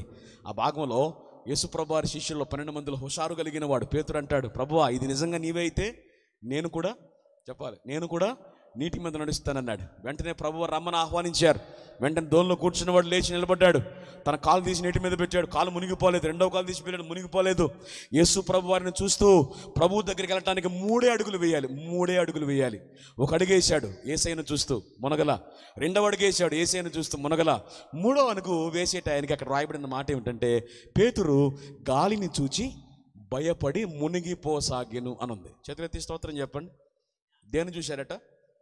గట్టిగా చెప్పాలి. గాలిని. గాలి 2 రకాలు. గాలి ఎన్ని రకాలు చెప్పండి గట్టిగా? 2. 1 పీల్చే గాలి, 2 పీడించే గాలి. అనండి ఒకసారి. గట్టిగా చెప్పండి. 1 పీల్చే గాలి, 2 పీడించే గాలి. పీడించే గాలి అంటే ఏమిటి? పీల్చే గాలి తెలుసుగా. ఏమిటి పీల్చే గాలి? ఏమిటి? ఆక్సిజన్ కదా. 4 సంవత్సరాలు వెనక్కి వెళితే ఏమైంది? ఆక్సిజన్ కోసం ఊపిరితిత్తులు పనిచేయక సిలిండర్లు కొనుక్కున్నాం. అవునా? ఆక్సిజన్ సిలిండర్లు లక్షలు పోసి అమ్మేశారు. మన జీవితాలను ప్రభు నువ్వేం చేసావు నాకు మేలు అని అంటాం. మరి పుట్టినది మొదలుకొని ఇప్పటివరకు ఎన్ని బండ్లు పిలిచేసాం మనం. మరి ఆ బండ్లన్నిటికి రేటు కడితే మన బ్రతుకంతా ఊడిగం చేసినా ప్రభు అప్పు తీర్చలేం మనం. చేతులెత్తి స్తోత్రం చెప్పండి. నీ ఊపిరితిత్తులు బాగా పనిచేస్తున్నాయి, కానీ చాలామందికి పనిచేయాలి. ఐసీయూలో ఉన్నారు. నీ మూత్రపిండాలు బాగున్నాయి, నీ కిడ్నీస్ పనిచేస్తున్నాయి, నీ అవయవాలన్నీ బాగున్నాయి, చాలామందికి బాగలేదు, ఆసుపత్రిలో ఉన్నారు. ఇంకేం మేలు చేయాలి? చేతులెత్తి స్తోత్రం చెప్పండి. 2 పీడించేయగలనండి ఒకసారి. పీడించేయగలంటే ఏమిటి? అప్పుడప్పుడు సంఘంలో నిలబడి సాక్ష్యం చెబుతారేమో, ఇదిగో రాత్రి పడుకున్నానండి, ఏదో ఒక బలమైన గాలి నా మీద పడిపోయిందండి, నా పీకట్టుకు నొక్కేసిందండి, అమ్మా బాబోయ్ అయ్యా అనడానికి కూడా నాకు స్వరం రావట్లేదండి, కాళ్ళు పని చేయలేదండి, చేతులు పని చేయట్లేదండి, మొత్తం ఎక్కడెక్కడ దిగలాగేసినాయండి అంటాం. అదే పీడించేయగాలి అంటే ఏమిటి? దెయ్యం అనండి ఒకసారి. చెప్పండి గట్టిగా కదా. ఇప్పుడు నా ప్రశ్న ఏమిటంటే, దేవుడు అక్కడ ఉండగా పేతురు దేని చూశారట? చెప్పండి. పేతురు చూసింది పీల్చే గాలి కాదు. ఏ గాలి? పీడించే గాలి. యేసయ్య అక్కడ ఉండగా దెయ్యంతో పనింటున్నాను నీకు. ఈ రోజున కూడా చాలామంది ప్రభువు నీ జీవితంలోకి వచ్చి నిన్ను దర్శించి ఆయన కార్యాలు చేస్తూ ఉన్న దేవుడు కనబట్ల. నీకు ఏం కనబడుతుంది? దెయ్యమే కనబడుతుంది. ఎప్పుడైతే ఆ గాలిని చూశాడో అక్కడ రాయబడిన మాట ఏమిటి? మునిగిపోసాగెను. ఏమైపోయాడట? మునిగిపోయాడు. చేతులెత్తి స్తోత్రం. ఈ మునిగిపోయేటప్పుడు మునిగిపోతున్న సంగతి పేతురు తెలుసు కదా. శేలమండలోతులకు వెళ్ళినప్పుడు అయ్యా నశించిపోతాను రక్షించంటే పరువు పట్టుకునేవాడు. మోకాళ్ళలోతుకు వచ్చినప్పుడైనా అయ్యా మునిగిపోతానని పట్టుకున్నాయనంటే పట్టుకునేవాడు. కనీసం మలలోతుకు వచ్చిన తర్వాత అయ్యా మునిగిపోతానంటే పట్టుకునేవాడు. కానీ ఎక్కడ దాకా మునిగిపోయాడంటే పేకలోతుకి వెళ్ళిపోయాడట. ఎంత లోతు? పేకలోతుకి వెళ్ళిపోయిన తర్వాత ఏమన్నాడు? అయ్యో ప్రభువా నేను నశించిపోతున్నాను అనగానే ప్రభువారు తన చేతినిచ్చి పేతురును పైకి లేపాడు. చేతులెత్తి స్తోత్రం చెప్పండి. ఈ రాత్రి ప్రకటించే దేవుడు ముంచేసే దేవుడు కాదు, మునిగిపోయిన జీవితాలను పైకి లేవనెత్తే దేవుడు. చేతులెత్తి స్తోత్రం. అయితే నీ జీవితాన్ని మునిగిపోతున్న నీ నావను, మునిగిపోతున్న నీ జీవితాన్ని ఆయన పైకి లేవాలంటే నువ్వేం చేయాలి తెలుసా? నువ్వు కేక పెట్టాలి. పేతురుడు అయ్యో నశించిపోతున్నానయ్యా, నన్ను రక్షించు నాయనా అని పేతురు చేసిన ప్రార్థన పేతురు జీవితాన్ని నిలబెట్టాడు దేవుడు. చేతులెత్తి స్తోత్రం. ఇంక అద్భుతం, ఆశ్చర్యం ఏమిటంటే ఏ గాలి వారిని కంగారు పెట్టేసిందో, ఏ అలలు వారి జీవితంలో నెమ్మది లేకుండా చేశాయో ఆ అలను పేతురు పాదాల కింద పెట్టేశాడు ఆయన. చేతులెత్తి స్తోత్రం చెప్పండి. యేసయ్య ఎక్కడికి వస్తే అన్ని కంట్రోల్కి వచ్చేస్తాయి. యేసుప్రభు వారు అద్భుతానికి వచ్చాడట, గాలి నెమ్మదించిందట, సముద్రం ఆగిపోయిందట. అక్కడ పరిస్థితి అంతా కూడా ఆయన మార్చేశాడు. పరిస్థితులు ప్రతికూలంగా ఉన్న యాకోబు జీవితంలో ఏమండి దేవుడు గొప్ప కార్యం చేశాడు. 2, ప్రకృతి ప్రతికూలంగా ఉన్నటువంటి శిష్యుల జీవితాల్లో దేవుడు తన కార్యాన్ని జరిగించాడు. వారి జీవితంలో వారు అద్దరికి వెళ్ళారు, ఘనమైన పరిచయలో వారు వారబడ్డారు. ఏ అలల చేత వారు కొట్టబడి ఆ గలిలయ సముద్రము చేత మింగబడ్డారో కాలక్రమంలో కట్ చేసి ముందుకెళితే అపోస్తల కార్యక్రమంలో వారి గురించి రాయబడిన మాట ఏమిటో తెలుసా? అనేక మంది పేతురు, యాకోబు, యోహానులను చూసి అన్నారు, వీరు నిన్న మొన్న ఆ గలిలయ సముద్ర తీర ప్రాంతంలో చేపలు పట్టిన బెస్తవారు కాదా, వీరేమిటి భూమిని తలక్రిందులు చేయుచున్నారు అని వారిని చూసి ఆశ్చర్యపడ్డారట. చేతులెత్తి స్తోత్రం చెప్పండి. ఒకప్పుడు మునిగిపోయే జీవితాలు, మునిగిపోతున్న జీవితాలు, కానీ వారి జీవితంలోనికి యేసయ్య వచ్చాడు. వారు చేసిన ప్రార్థన విన్నాడు, వారు పెట్టిన మొరాలకించాడు, వారి కేకలైన కనపడ్డాయి. వెంటనే వారి కొరకు దిగి వచ్చాడు, వారిని నిలబెట్టాడు, వారిని ఉద్ధరించాడు. వారి జీవితమును ఏమండి గొప్ప ప్రకాశమానమైన జ్యోతుల వలె మార్చేశాడు. ఆ జ్యోతుల ద్వారా మన భారతదేశానికి సువార్త వచ్చింది. చేతులెత్తి స్తోత్రం. ఒకప్పుడు మునిగిపోయే జీవితమే, ఒకప్పుడు పాడైపోయే జీవితాలే, కానీ ఆ జీవితాలను ఉద్ధరించిన వాడు యేసయ్య. కాబట్టి ఒకవేళ మునిగిపోయే పడవగా ఎక్కడికి వచ్చావేమో, మునిగిపోతున్న పరిస్థితులు ఎక్కడికి వచ్చావేమో, ఆర్థిక సంబంధమైన గాలి చేత కొట్టబడుతున్నావేమో, నీ జీవితంలో అసమాధానమైన గాలితో కొట్టబడుతున్నావేమో, నీ జీవితంలో భయంకరమైన బిడ్డల భవిష్యత్తును కూర్చిన చింత చేత కొట్టబడుతున్నావేమో, ఈ చింతలన్నీ కూడా తొలగించి నీ ఆశలన్నీ తీర్చగలిగిన వాడు ఈ రాత్రి ఇక్కడ ప్రకటించబడుతున్నాడు. నువ్వు ఒక కేక పెట్టగలిగితే, నువ్వు మొర పెట్టగలిగితే, నువ్వు విజ్ఞాపన చేయగలిగితే, వాడి కొరకు 4వ జామున నీటి మీద నడిచి వచ్చాడు. ఇప్పటికీ నీ కొరకు నా కొరకు ఒకసారి దిగాడు, మన కొరకు మరణించాడు. నువ్వు కేక పెడితే మరలా నీ కోసం వస్తాడు, నీ పరిస్థితిని మార్చేస్తాడు. చేతులెత్తి స్తోత్రం చెప్పండి. 1 పరిస్థితుల ప్రతికూలత, 2 ప్రకృతి ప్రతికూలత. 3వది చూద్దాం, చూడండి. 1 సమూయేలు గ్రంథం 30వ అధ్యాయము 6వ వచనాన్ని చదువుకుందాం. సమూయేలు 1 గ్రంథం 30వ అధ్యాయము 6వ వచనాన్ని చదువుకుందాం. దావీదు మిక్కిలి దుఃఖపడెను, మరియు తమ తమ కుమారులను బట్టి కుమార్తెలను బట్టి జనులందరికీ ప్రాణము విసికినందున రాళ్ళు రువ్వి దావీదును చంపుదము రండని వారు చెప్పుకొనగా, దావీదు తన దేవుడైన యెహోవాను బట్టి ధైర్యము తెచ్చుకొనెను. చేతులెత్తి స్తోత్రం చెప్పండి. పిల్లలు, ఇక్కడ ఒక వ్యక్తి కనబడుతున్నాడు. ఆ వ్యక్తి పేరు దావీదు. దావీదు జీవితంలో వచ్చిన వ్యతిరేకత ఏమిటి ఆలోచన చేస్తే, 1 పరిస్థితుల ప్రతికూలత చూసాం, 2 ప్రకృతి ప్రతికూలత చూసాం. ఈ రెండిట్లో కూడా దేవుడే సహాయం చేశాడు. 3వది మనుష్యుల ప్రతికూలత. అనండి ఒకసారి, గట్టిగా చెప్పాలి. మనుష్యుల ప్రతికూలత. ఈ కనబడే వ్యక్తి పేరు దావీదు. దావీదుని గురించి తెలియని భక్తులు లేని లోకంలో, క్రైస్తవ్యంలో ఉన్న ప్రతి విశ్వాసి కూడా ఈ రోజున ఆదివారం ఆరాధన దావీదు రాసిన కీర్తన చదవకుండా మన ఆరాధన వెళ్ళవు ముందుకి. అలాంటి ఉన్నతమైన భక్తిభావాలు కలిగిన వాడు దావీదు.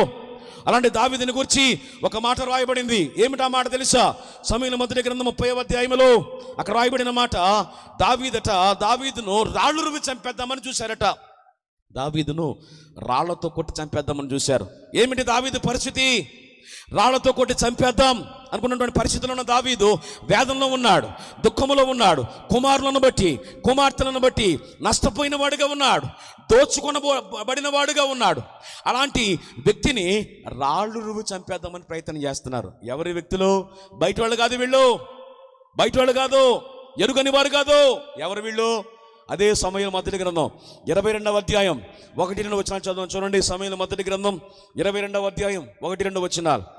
దావీదు అక్కడ నుండి బయలుదేరి అదుల్లాము గుహలోనికి తప్పించుకొని పోగా అతని సహోదరులను అతని తండ్రి ఇంటి వారందరూ ఆ సంగతి విని అతని యొద్దకు వచ్చిరి. మరియు ఇబ్బందులు గల వారందరూ, అప్పులు చేసుకున్న వారందరూ, అసమాధానముతో నుండి వారందరూ అతని యొద్ద కూడుకొనగా అతడు వారికి అధిపతి అయ్యను. అతని యొద్దకు ఎక్కువ తక్కువ 400 మంది వచ్చారు. ఎంతమంది చెప్పండి? 400 మంది. ఒకసారి చెప్పండి, ఎంతమంది? 400 మంది. ఎవరు వీళ్ళు? బయట వాళ్ళు కాదు వీళ్ళు. అక్కడ రాయబడిన మాట ఏమిటంటే అతని సహోదరులు అతని తండ్రి ఇంటి వారిని రాయబడింది. అతని సహోదరులు అతని తండ్రి ఇంటి వారు. అప్పటికి దావీదు పరిస్థితి ఏమిటి? పేరుకు రాసే, అభిషేకించబడిన వాడే, సింహాసనం మీద కూర్చున్నది తక్కువ, అరణ్యములో, బండ సందులలో, కొండ పేటలలో దాక్కున్న రోజులు ఎక్కువ. అరణ్యములో కొంతకాలం మామ చేత తరమబడ్డాడు, కొంతకాలం కుమారుని చేత తరమబడ్డాడు, నెమ్మది లేని జీవితాన్ని జీవిస్తూ ఉన్నాడు. ఆ అధ్యాయానికి వచ్చేసరికి ఎక్కడ ఉన్నాడు తెలుసా? అదుల్లాము గుహలో తలదాచుకున్నాడు. చేతులెత్తి స్తోత్రం చెప్పండి. అంటే అర్థం ఏమిటి? దావీదే కష్టంలో ఉన్నాడో, దావీదే వేదంలో ఉన్నాడో, దావీదే దుఃఖంలో ఉన్నాడో, అలాంటి వేదంలో, దుఃఖంలో, కష్టంలో ఉన్న దావీదు దగ్గరికి ఎంతమంది వచ్చారు తెలుసా? ఎంతమంది చెప్పండి? 400 మంది. ఎలాగొచ్చారు తెలుసా? ఒకటి, ఈ 400 మందిలో ఇబ్బందులతో వచ్చిన వారు కొందరు. 2, అప్పులతో వచ్చిన వారు కొందరు. 3, అసమాధానంతో వచ్చిన వారు కొందరు. ఇప్పుడు దావీదేమనాలి? అన్నయ్యలో, బాబాయిలో, బామర్దులు, మావయ్యలో మీరు కష్టంతో వచ్చారు, అప్పులతో వచ్చారు, అసమాధానంతో వచ్చారు, ఇబ్బందుల్లో వచ్చారు, కానీ నా పరిస్థితి బాగాలేదురయ్యా, నేనే దిక్కులేని వాడిని, పేరుకు రాజేగానే ఈ అరణ్యములో, ఈ బండ సందుల్లో, ఆ కొండ గుహలో తలదాచుకుంటున్నాను, నాకే దిక్కులేదో, నేను మీకేం చేస్తాను అనాలి. కానీ దావీదు ఆ మాట అనలా. స్తోత్రం చెప్పండి.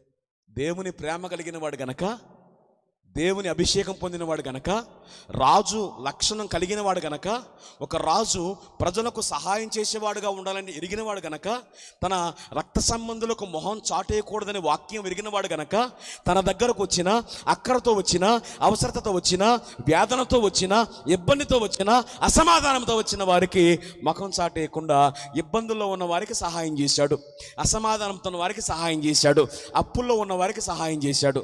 వాళ్ళకి దావీదు ఉపకారం చేశాడు. చెప్పండి, ఏం చేశాడు? గట్టిగా చెప్పండి ఒకసారి. ఉపకారం చేశాడు. చేతులెత్తి స్తోత్రం. ఇది 22వ అధ్యాయం. 30వ అధ్యాయానికి వచ్చేసరికి ఏమైంది? దావీదుకు భయంకరమైన శోధన వచ్చింది. కుమారులను బట్టి, కుమార్తెలను బట్టి ఇదిగో కొంతమంది వచ్చారు, దావీదు ఇంటి మీద పడ్డారు, తన భార్యల్ని, తన కలిగిన ఆస్తిని దోచుకుని వెళ్ళిపోయారు. దావీదు వేదనలో ఉన్నాడు, కృంగిపోయిన వాడుగా ఉన్నాడు, కుప్పగోలిపోయాడు, గుండెలు కొట్టుకుని ఏడుస్తూ ఉన్నాడు. ఈ సమయంలో ఒకప్పుడు మేలు పొందుకున్నారు కదా వీళ్ళు 400 మంది. వీళ్ళు ఏమనాలి? రబ్బాయ్, ఒకప్పుడు దిక్కులేని జీవితాలు జీవిస్తున్న మాకు సహాయం చేశావు, వేదనలో ఉన్న మాకు ఆదరణ చూపించావు, కాబట్టి నువ్వు భయపడబాక, మేమందరం నీతో ఉన్నాం అని ధైర్యం చెప్పాలి. కానీ వీళ్ళు ఏం చేశారు? చెప్పండి, వీళ్ళు ఏం చేశారు? రాళ్ళు రువ్వి దావీదును చంపేద్దామని ఆలోచన చేశారు. ఒకప్పుడు మేలు పొందినవారు, ఒకప్పుడు సహాయం పొందినవారు, ఒకప్పుడు ఉపకారం పొందినవారు. కనుక నేను చదువుకున్న రోజుల్లో ఒక పద్యం ఉండేది. ఏమండి? తేలుకు తోకలో విషం అట, పాముకు చెప్పండి తలలో విషం, కానీ మనిషికి నిలువెళ్ళ విషం. అందుకని వాక్యం చెబుతుంది ఏమని? మనుషులను నమ్ముకున్నట కంటే యెహోవాను ఆశ్రయించుట మేలు, రాజులను నమ్ముకున్నట కంటే యెహోవాను ఆశ్రయించుట మేలు. ఈ లోకములో నమ్మదగిన వారు ఎవరు లేరు, నమ్మకస్తులు ఎవరు లేరు. మోసం చేసేవారే, మోసపుచ్చేవారే, వెన్నుపోటు పొడిచేవారే, ఒకప్పుడు ఉపకారం పొందిన వారే, ఒకప్పుడు మేలు పొందిన వారే. ఒకవేళ రాత్రికాల సమయంలో మోసపోయి కూడానికి వచ్చావేమో, నువ్వు ప్రేమించిన వారు, నువ్వు నమ్మిన వారు, నీ రక్త సంబంధులు, నీ వారు, నీ కన్నవారు, నువ్వు కన్నవారు నిన్ను మోసం చేశారేమో, వేదనతో వచ్చావేమో.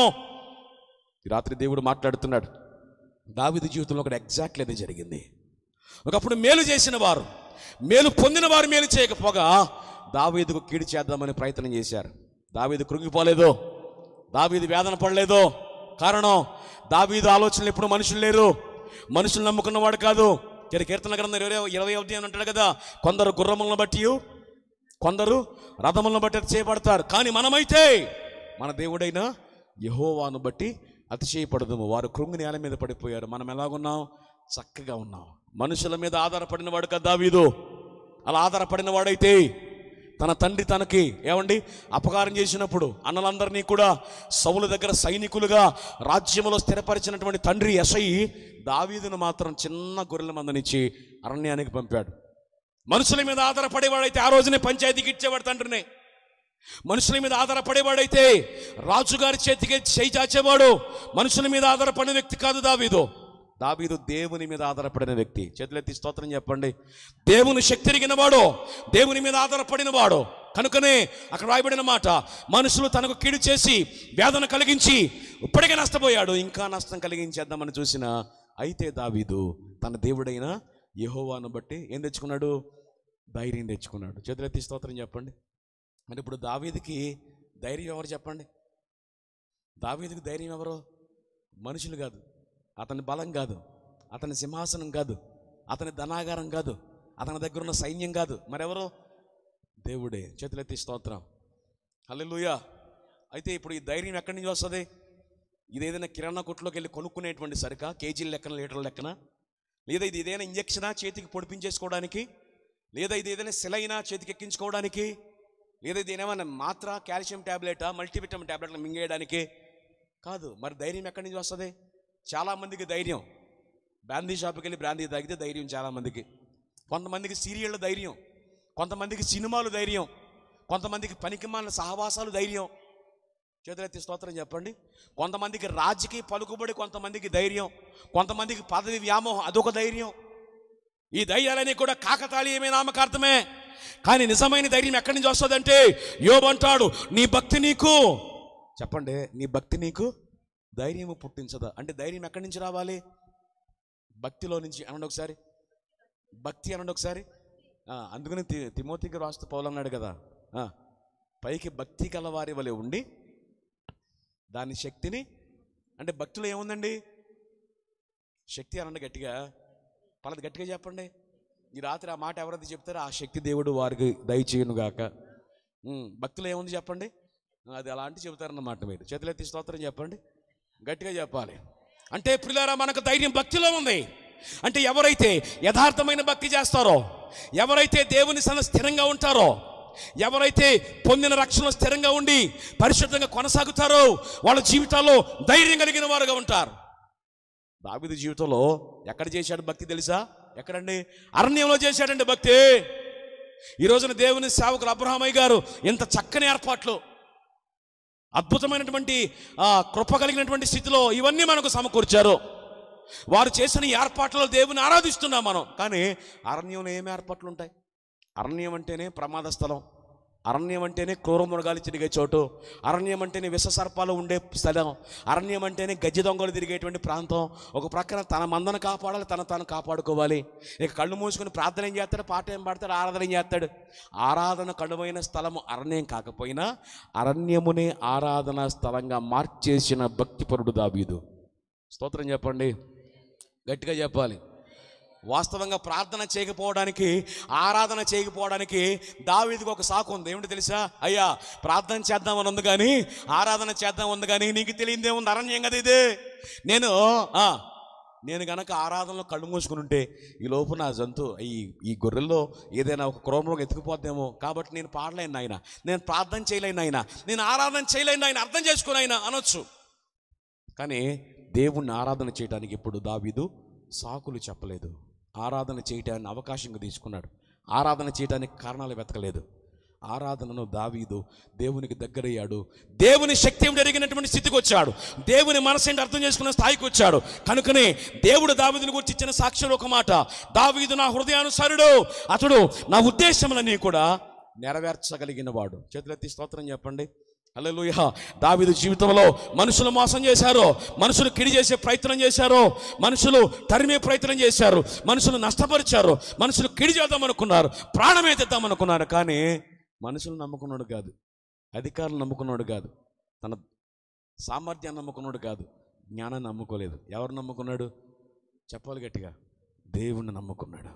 దావీదు దేవుడైన యెహోవాను బట్టి ధైర్యం తెచ్చుకున్నాడు. ఆ ధైర్యము దేవుడు అతనితో మాట్లాడాడు. నువ్వు వెళ్ళు, నువ్వు వారిని కలుసుకుంటావు, వారు దోచుకున్న సమస్తాన్ని కూడా తిరిగి తెచ్చుకుంటావు, యుద్ధంలో నేను నీకు జయమిస్తాను అని దేవుడు అభయం ఇచ్చాడు. వెంటనే బయలుదేరాడు, వారితో యుద్ధమాడాడు. వారు దోచుకుపోయిన సమస్తాన్ని కూడా, తన భార్యలను, తన బిడ్డలని తిరిగి తెచ్చుకోగలిగాడు.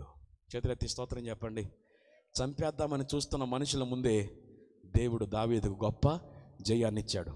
ఎవరిని అవమానించారో నాకు తెలియదు, ఎవరి దగ్గరనో ఒకవేళ నిందపడ్డావు నాకు తెలియదు. ఇదిగో నువ్వు ఓర్చుకుని దేవుని వైపు చూడగలిగితే, దేవుని మీద అనుకోగలిగితే, నువ్వు ఎలాంటి పరిస్థితుల్లో ఉన్నా అది అరణ్యమైన ఆరాధన కనువు కాని స్థలమైన దేవుణ్ణి ఆరాధించడానికి నీ హృదయంలోకి ఆయన ఆహ్వానిస్తే, దేవుని మీద ఆధారపడగలిగితే, నువ్వెక్కడ తలదించుకున్నావో దేవుడు అక్కడ నీ తలను పైకెత్తుతాడు. చేతులెత్తి స్తోత్రం చెప్పండి, గట్టిగా చెప్పాలి.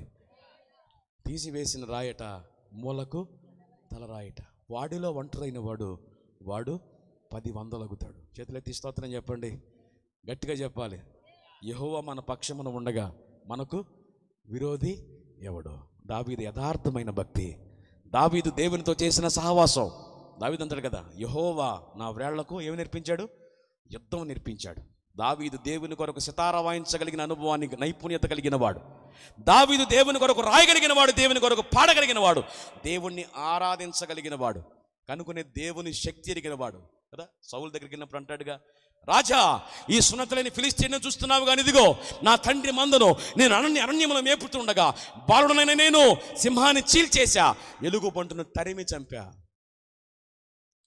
వీడంతా సున్నతులేని ఫిలిష్తీయుడు. ఏమండి, జీవము కలిగిన దేవుని సైన్యమును తిరస్కరించుటకు సున్నతులేని ఫిలిష్తీయుడు ఎంతటి వాడు? యుద్ధానికి వెళ్ళాడు. యుద్ధానికి వెళ్ళేది నేనే, కానీ యుద్ధం ఎవరిదే? చెప్పాలి గట్టిగా, స్తోత్రం చెప్పండి. అంటే యెహోవా అనేటువంటి దేవుడు కాచే దేవుడు, కాపాడే దేవుడు, సంరక్షించే దేవుడు, పోషించే దేవుడే కాదు, యుద్ధం చేయవలసి వస్తే నా పక్షాన ఉండి యుద్ధం చేయగలడు అని నమ్మగలిగినటువంటి విశ్వాసం దావీదులో ఉంది గనక మనుషులు మోసం చేసినా, నమ్మిన వారే ముంచేసే ప్రయత్నం చేసినా దేవుణ్ణి బట్టి ధైర్యం తెచ్చుకున్నాడు. వారు చూస్తుండగానే గొప్ప జయాన్ని దావీదుకు దేవుడు దయచేశాడు. కాబట్టి ఒకవేళ మనుషులు నమ్మి మోసపోయి ఇక్కడికి వచ్చావేమో, ఎవరైతే నిన్ను మోసం చేశారో మళ్ళీ దేవుడు వాళ్ళని కాళ్ళ దగ్గర తీసుకొచ్చేటువంటి రోజులు దగ్గరలో ఉన్నాయి. అయితే దావీదు వలె నీ పరిస్థితులు అలాగున్నా యథార్థంగా ఆరాధించే మనసు నీకు కావాలి. దావీదు వలె దేవుని హత్తుకునే మనసు నీకు కావాలి. దావీదు వలె దేవుని సామర్థ్యం ఏమిటో ఎరుగగలిగినటువంటి అనుభవానికి నువ్వు రావాలి. ఆ పరిస్థితులకు నువ్వు రాగలిగితే దేవుడిని జీవితము ద్వారా నీ జీవితంలో బలమైన ఘనమైన తన కార్యాన్ని జరిగిస్తాడు. చేతులెత్తి స్తోత్రం. ఒకటి ఫస్ట్ది పరిస్థితుల వ్యతిరేకత. యాకోబుకి ఎవరు సహాయం చేశారు? దేవుడు సహాయం చేశాడు. ఎప్పుడు? నేను యాకోబుని మోసగాడిని ఒప్పుకున్నప్పుడు, ఇశ్రాయేలుగా మార్చబడిన తర్వాత అతని జీవితంలో సమస్త కిడి నుంచి దేవుడు తప్పించాడు. 2 ప్రకృతి ప్రతికూలత. ఎవరు నడిచి వచ్చారు వారి కొరకు?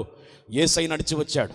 ఏ అలలు వారిని భయపెట్టాయో, ఏ గాలి వారి జీవితంలో నాశనం చేసే ప్రయత్నం చేసిందో గాలిని గద్దించాడు, సముద్రం నిమ్మలపరిచాడు, వారితో ఆ దునిలోనికి ప్రభువు ప్రవేశించారు.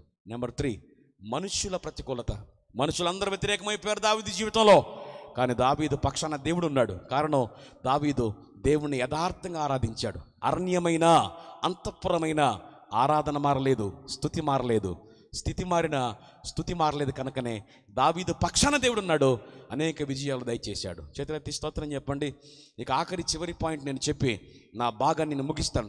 చూడండి, సమూయేలు మొదటి గ్రంథం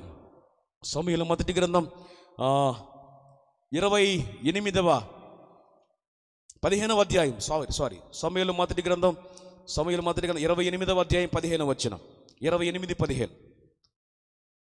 సమూయేలు మొదటి గ్రంథం 28:15. సమూయేలు నన్ను పైకి రమ్మని నీవెందుకు తొందర పెట్టిదివని సౌలును అడుగుగా, సౌలు నేను బహుశ్రమలోనున్నాను, ఫిలిష్తీయులు నా మీదకి యుద్ధమునకు రాగా దేవుడు నన్ను ఎడబాసి ప్రవక్తల ద్వారా నైనను స్వప్నముల ద్వారా నైనను నాకేమీ సెలవికి ఉన్నాడు.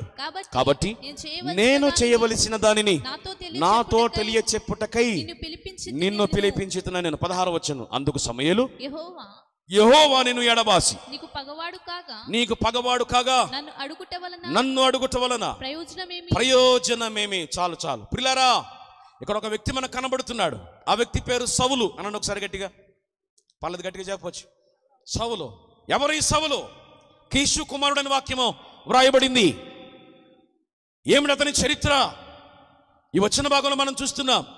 వాస్తవానికి దేవుని కృపచేత యాకోబు ఇశ్రాయేలుగా మార్చబడిన తర్వాత ఇశ్రాయేలు అంటే యాకోబుకు పుట్టిన 12 కుమారులు, 12 గోత్రకర్తలు కాగా దేవుడు వారిని ఆశీర్వదించాడు.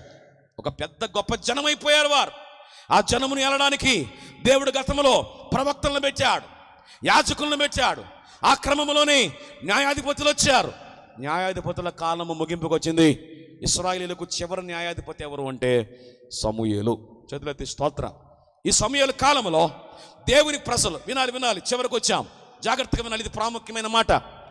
సమూయేలు కాలంలో ప్రజలందరూ కూడా సమూయేలు గారి దగ్గరకు వచ్చాయా, సమూయేలు గారు, ఇదిగో మా చుట్టూ ఉన్నటువంటి జాతుల వారికి రాజున్నాడు, కాబట్టి మాకు కూడా రాజు కావాలి అని సమూయేలు దగ్గరకు వచ్చాడు. వెంటనే సమూయేలు దేవుని దగ్గరికి వెళ్ళి ప్రార్థన చేశాడు. అయ్యా, నీ ప్రజలకి రాజు కావాలని కోరుతున్నారు, నేనేం చేయమంటావు అని అడిగాడు. వెంటనే దేవుడు అన్నాడు, వాస్తవానికి రాజు కావాలి అనేటువంటి ఆలోచన నాకున్న, రాజు ఉండకూడదు అనేటువంటి అభిప్రాయం నేను కలిగి ఉన్నాను. ఎందుకు నాయనా అనంటే, ఆ దినాలలో ఈ 7 జాతుల వారు, అనగా ఇశ్రాయేలీయులు కాకుండా ఉన్నటువంటి 7 జాతుల వారికి రాజున్న మాట వాస్తవమే. అయితే ఆ రాజునట ఆ జాతుల వారు దేవుడుగా, దేవతగా భావించి ఆ రాజును పూజిస్తారట, రాజును ఆరాధిస్తారట. ఒకవేళ దేవుని ప్రజలైన ఇశ్రాయేలుకు దేవుడు రాజునిస్తే, దేవుని ప్రజలు కూడా దేవుని ప్రక్కన పెట్టి రాజును పూజిస్తారేమో, రాజును ఆరాధిస్తారేమో, విగ్రహారాధన చేసి నా కోపాగ్నికి గురవుతారేమో అనేటువంటి ఆలోచన కలిగిన వాడై వారికి రాజు వద్దు అని దేవుడు అనుకున్నాడు. ఏదేమైనా వారి కోరికను దేవుడు ఈనాడు త్రోసిపుచ్చలేదు. అరణ్యములో వారు కోరిందల్లా దేవుడు ఇచ్చాడు, వారు ఆశించిందల్లా దేవుడు వారికి దయచేశాడు. ఇప్పుడు రాజును కూడా ఇవ్వడానికి దేవుడు సిద్ధపడ్డాడు. స్తోత్రం చెప్పండి, చేతులెత్తి గట్టిగా చెప్పండి. ఇప్పుడు ఇశ్రాయేలుకు రాజు అంటే ఖచ్చితంగా అతడు మంచి టాలెంట్ కలిగిన వాడై ఉండాలి. అన్ని లక్షల మంది మధ్య ఒక యోగ్యుడు కావాలి. ఆ యోగ్యుడైనటువంటి వ్యక్తి కొరకు దేవుడు వెతుకుతున్న సందర్భంలో ఈ సౌలు గారు కనిపించాడు. ఎవరితను అంటే కీషు కుమారుడు. దేవుని దృష్టి ఇతని మీద పడే నాటికి ఇతను ఏం చేస్తున్నాడో తెలుసా? అప్పటికి అతని తండ్రి అయిన కీషు గాడిదలు తప్పిపోయినాయి. తండ్రి గాడిదలు తప్పిపోయినాయి. ఏం తప్పిపోయినాయి చెప్పండి? గాడిదలు తప్పిపోయినాయి. ఈ తప్పిపోయిన గాడిదల కోసం వెతకడానికి ఇంట్లో పని వాళ్ళు ఉన్నారు, పరిచారకులు ఉన్నారు, పని చేసేవాళ్ళు ఉన్నారు. కానీ పనివారు ఉన్నారులే, వాళ్ళు వెతుకుతారులే అని ఆగిపోలా. ఈ పనివారితో కలిసి తప్పిపోయిన గాడిదలు వెతకడానికి బయలుదేరాడు సౌలు. ఆ పాయింట్ దేవునికి బాగా నచ్చేసింది. ఎందుకో తెలుసా? గాడిదల కొరకు ఎంత వెంపర్లాడుతున్నాడు, నా ప్రజల విషయంలో ఇంకెంత బాధ్యతగా ఉంటాడో అనుకున్నాడు దేవుడు. అది అతనిలో ఉన్న మొదటి అర్హత. రెండవ అర్హత ఏంటో తెలుసా? రాజుగా అతన్ని అభిషేకించిన రెండవ అర్హత, వారు తిరిగి తిరిగి తిరిగి తిరిగి అలసిపోయారు. ఎక్కడ గాడిదలు కానీ గాడిదల జాడ కానీ వారికి కనపడలా. వెంటనే వారు ఒక ఊరికి వచ్చారు, రామా అనే ఊరికి వచ్చారు. అప్పుడు వెంటనే ఈ పరిచారకుడు అంటున్నాడు, అయ్యా, ఈ ఊళ్ళో దీర్ఘదర్శి ఒక ఆయన ఉన్నాడు, సేవకుడు ఒక ఆయన ఉన్నాడు, మనం అతని దగ్గరికి వెళితే మన గాడిదలు ఎక్కడున్నాయో అతడు ప్రార్థన చేసి మనకి చెప్తాడు అని అన్నారట. అప్పుడు వెంటనే సౌలు అన్నాడు, ఏం మాట్లాడుతున్నావు? దేవుని సేవకుని దగ్గరికి వట్టి చేతులతో ఎలా వెళతావు అన్నాడు. అంటే అర్థం ఏమిటి? సేవకుని దగ్గరికి వట్టి చేతులతో వెళ్ళకూడదు. ప్రార్థన చేయించుకున్నా, సేవకుని దర్శించినా ఖచ్చితంగా అతనికి ఏదో ఒకటి ఇవ్వాలి, కానీ మన దగ్గర ఇవ్వడానికి ఏమీ లేవు. ఈ పాయింట్ దేవునికి బాగా నచ్చింది. చేతులెత్తి స్తోత్రం చెప్పండి. దేవుని సేవకునికి ఎంత విలువిస్తున్నారంటే ఇక నాకెంత విలువిస్తాడో అనుకున్నాడు దేవుడు. ఈ 2 పాయింట్లను బేస్ చేసుకుని అప్పటికి సమూయేలుతో దేవుడు మాట్లాడాడు. ఇదిగో సమూయేలు, నీ దగ్గరకు సౌలు అనే వ్యక్తి వస్తున్నాడు, గాడిదల జాడ తెలుసుకోవడానికి వస్తున్నాడు. అతని దగ్గరకు రాగానే అతన్ని ఇశ్రాయేలు మీద రాజుగా నీవు అతను అభిషేకించు అని చెప్పాడు. చేతులెత్తి స్తోత్రం చెప్పండి. అని ఇప్పుడు సౌలు మీదకి రాజ అభిషేకం ఎవరి ద్వారా వచ్చింది? అతను అభిషేకించింది ఎవరు? దేవుడే. చేతులెత్తి స్తోత్రం. అధికారం ఇచ్చింది దేవుడే, సింహాసనం ఇచ్చింది దేవుడే, ఆ సింహాసనం మీద కూర్చున్నబెట్టింది దేవుడే, ప్రజల మీద ఏమండి ఉన్నతమైనటువంటి అధికారం అనుగ్రహించింది దేవుడే. అయితే ఇప్పుడు మనం చదువుకున్న ఆ యొక్క 28వ అధ్యాయం 16వ వచనం ఏం రాయబడింది? 28:16 ఏముంది? అందుకు సమూయేలు యెహోవా నిన్ను ఎడబాసి నీకు పగవాడు కాగా నీవు నన్ను అడుగుట వలన ఏమి ప్రయోజనం అన్నాడు. అంటే ఇప్పుడు దేవుడు ఏమైపోయాడు? సౌలుకు దేవుడు ఏమైపోయాడండి? పగవాడు అనండి ఒకసారి గట్టిగా. హలో, అందరు ఇక్కడే ఉన్నారా? స్తోత్రం చెప్పండి ఒకసారి. సౌలుకు దేవుడు ఏమైపోయాడు? పగవాడు. అక్కడ సమూయేలు మాట్లాడతాడు, ఇదిగో సౌలా, యెహోవా నిన్ను ఎడబాసి అనగా నిన్ను విసర్జించి నీకు పగవాడు కాగా దేవుడు నీకు పగవాడయ్యాడంటే అర్థం ఏమిటి? అభిషేకించిన దేవుడు, ఎన్నుకున్న దేవుడు, ఏర్పాటు చేసుకున్న దేవుడు, సింహాసనం మీద కూర్చోబెట్టిన దేవుడు, అధికారం ఇచ్చిన దేవుడు నీకు పగవాడయ్యాడయ్యా. నీకు శత్రువు అయిపోయాడు ఆయన, నీకు విరోధి అయిపోయాడు ఆయన. కాబట్టి నన్ను అడిగితే నేనేం చేస్తాను అన్నాడు సమూయేలు. దేవునికి స్తోత్రం. గట్టిగా చెప్పాలి. పరిస్థితులు వ్యతిరేకమైనప్పుడు దేవుడు నాన్న ధైర్యం సహాయం చేశాడు యాకోబుకి. ప్రకృతి వ్యతిరేకమైన దేవుడు ఉన్నాడనే ధైర్యం వారు కేకలు పెట్టగా యేసయ్య అక్కడికి వచ్చాడు, సహాయం చేశాడు. మనుషులు వ్యతిరేకమైపోయారు దావీదుకే. దేవుణ్ణి బట్టి ధైర్యం తెచ్చుకున్నటువంటి దావీదుకి దేవుడు సహాయం చేశాడు. కానీ ఇన్ని సహాయాలు చేసే దేవుడే మనకు పగవాడైతే, ఆయనే మనకు విరోధైతే, ఆయనే మనకు ప్రతికూలమైతే, ఆయనే మనకు ఎదురొస్తే ఇక మన బ్రతుకేమిటి, మన పరిస్థితి ఏమిటి? ఈ రాత్రి మనం ఆలోచన చేయాలి. చేతులెత్తి స్తోత్రం చెప్పండి.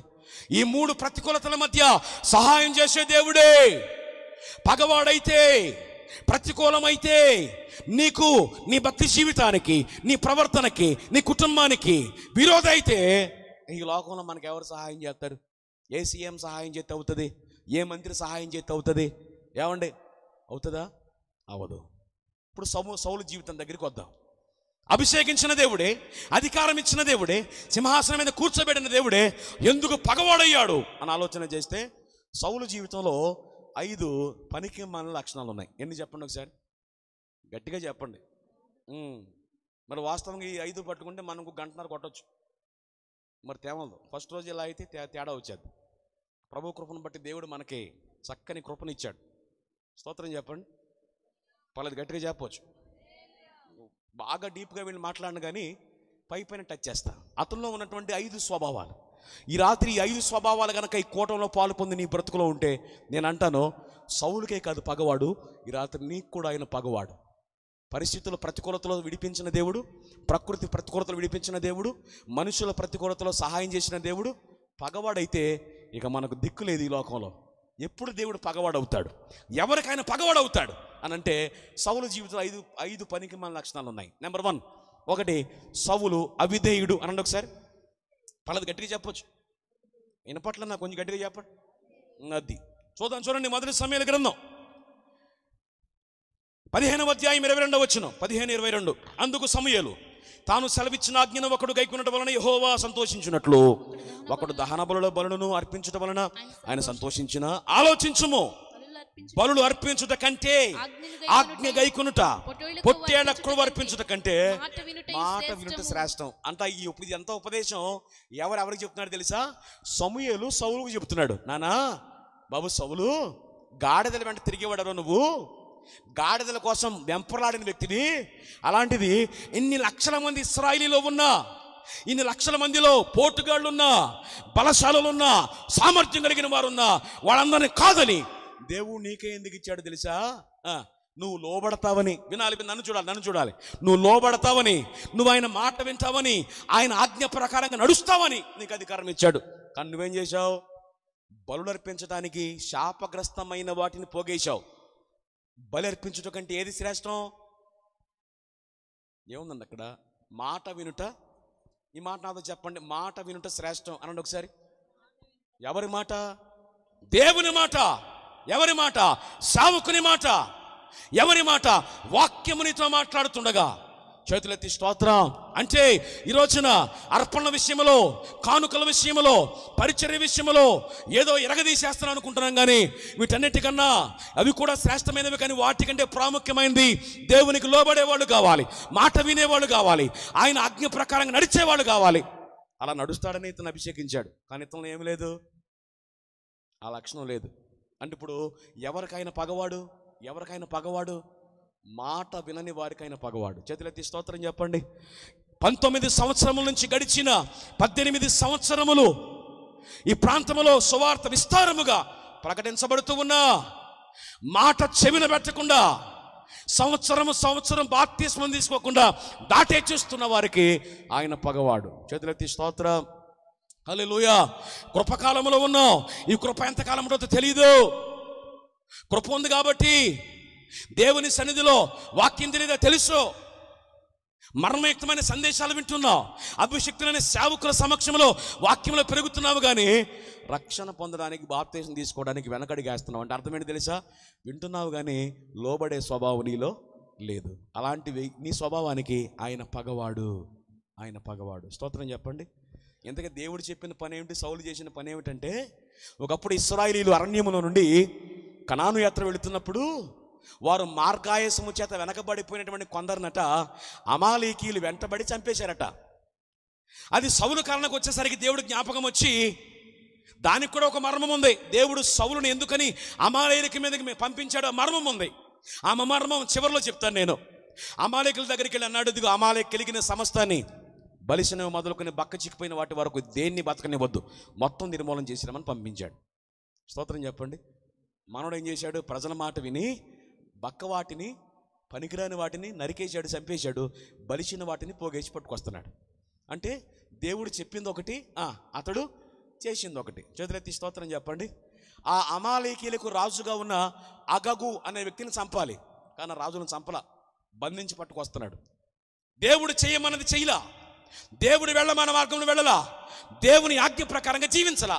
వెంటనే దేవుడు దుఃఖపడ్డాడు. ఇలాంటి వాడిక నేను అభిషేకం ఇచ్చింది, ఇలాంటి వాడిక నేను అధికారం ఇచ్చింది అని దుఃఖపడి సమూయేలు దగ్గర తన వేదనంతా వెళ్ళగక్కాడు. ఈ రోజున కూడా దేవుడు నీ క్షేమాన్ని కోరే, నీ మేలు కోరే, సేవకుని ద్వారా, వాక్యం ద్వారా ఎన్నోసార్లు నీతో మాట్లాడుతున్నాడు, కానీ నీవు ఆయన మాట వినట్లా. మాట వినని వారికి, లోబడని వారికి, అవిధేయులకు ఆయన పగవాడు. చేతులెత్తి స్తోత్రం చెప్పండి. హల్లెలూయా. రెండవదిగా సౌలులో ఉన్న రెండవ చెడ్డ లక్షణం ఏమిటో తెలుసా? సమూయేలు మొదటి గ్రంథం 15వ అధ్యాయం 30వ వచనం. అందుకు సౌలు, నేను పాపము చేసి తిని అయినను నా జనుల పెద్దల ఎదుటను ఇశ్రాయేలీయుల ఎదుటను నన్ను గణపరిచిన యెహోవాకు మొక్కుటకై నేను పోగా నాతో కూడా తిరిగి రమ్మని అతనిని వేడుకొనినందున. చాలు. అక్కడ రాయబడిన మాట మీరు గమనించారా? సమూయేలు అప్పటికే గద్దించాడు, అబ్బాయి ఇదిగో బలర్పించడం కంటే మాట విన్న శ్రేష్టం, కానీ నీలో లోబడే గుణం లేదు, నువ్వు లోబడే వ్యక్తివి కాదు, విధేయత లేదు నీలో. 2 సంవత్సరాలకి నీకు గర్వం వచ్చేసింది. దేవుడు నీకు సింహాసనం ఇచ్చినప్పుడు గాడిదల వెంట తిరిగేవాడివి, దేవుడు నీకు సింహాసనం ఇస్తే 2 సంవత్సరాలు కుదురుకున్నావయ్యా, 2 సంవత్సరాలు బాగానే ఉన్నావు. 3వ సంవత్సరం వచ్చేసరికి, థర్డ్ యానివర్సరీ వచ్చేసరికి నీకేమొచ్చిన నెత్తి మీద చెప్పండి, కొమ్ములు వచ్చేసినాయి అని గద్దించి అంత ఉపదేశం చేసినప్పుడు పశ్చాత్తాపడాలి. స్తోత్రం చెప్పండి. కానీ చాలా సింపుల్గా ఉన్నాడు తెలుసా? నేను పాపము, అక్కడ రాయబడిన మాట 30వ వచనం. అందుకు సౌలు నేను ఏం చేశాడట? గట్టిగా చెప్పాలి. అంటే ఆ మాట ఎంత క్యాజువల్గా చెప్పాడు. ఎవరైనా దేవుని సేవకుడు గద్దించినప్పుడు దావీదు ఏం చేశాడు? నాతాను ప్రవక్త వచ్చి, దావీదా ఆ మనుషుడవు నీవే అన్నప్పుడు గుండెలు బాదుకుని వస్త్రాలు చింపేసుకుని బూడిద పోసేసుకుని 51వ కీర్తన రాసేసాడు. వేదన పడ్డాడు, పశ్చాత్తాపడ్డాడు. ఇప్పుడు పాపం చేశాన సంగతి తెలిసినప్పుడు, అయ్యో ప్రభువా నేను పాపం చేశాను ఆయన గుండె బాదుకోవాలి. కానీ ఇతను చాలా క్యాజువల్గా మాట్లాడతాడు. చూడండి ఏమంటున్నాడు? నేను పాపము చేసి తిని అయినను ఇశ్రాయేలీయుల పెద్దల ఎదుట నువ్వు నన్ను ఏం చేయాలి? గణపరచుటకు నేను వెళ్ళినప్పుడు నువ్వు నన్ను గణపరచాలి అన్నాడు. అంటే పాపం చేశాను అంటున్నాడు, కానీ పాపాన్ని గూర్చిన పశ్చాత్తాపం కానీ, పాపాన్ని గూర్చిన ఒప్పుకోలు కానీ సౌలు జీవితంలో లేవు. చేతులెత్తి స్తోత్రం చెప్పండి.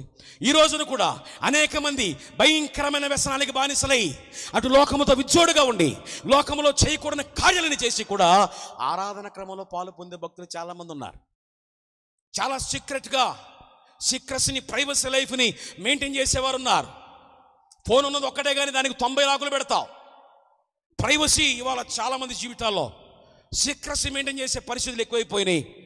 రహస్యంగా చేసే పాపాలు, చీకటిలో చేసే కార్యాలు ఎక్కువైపోయినాయి.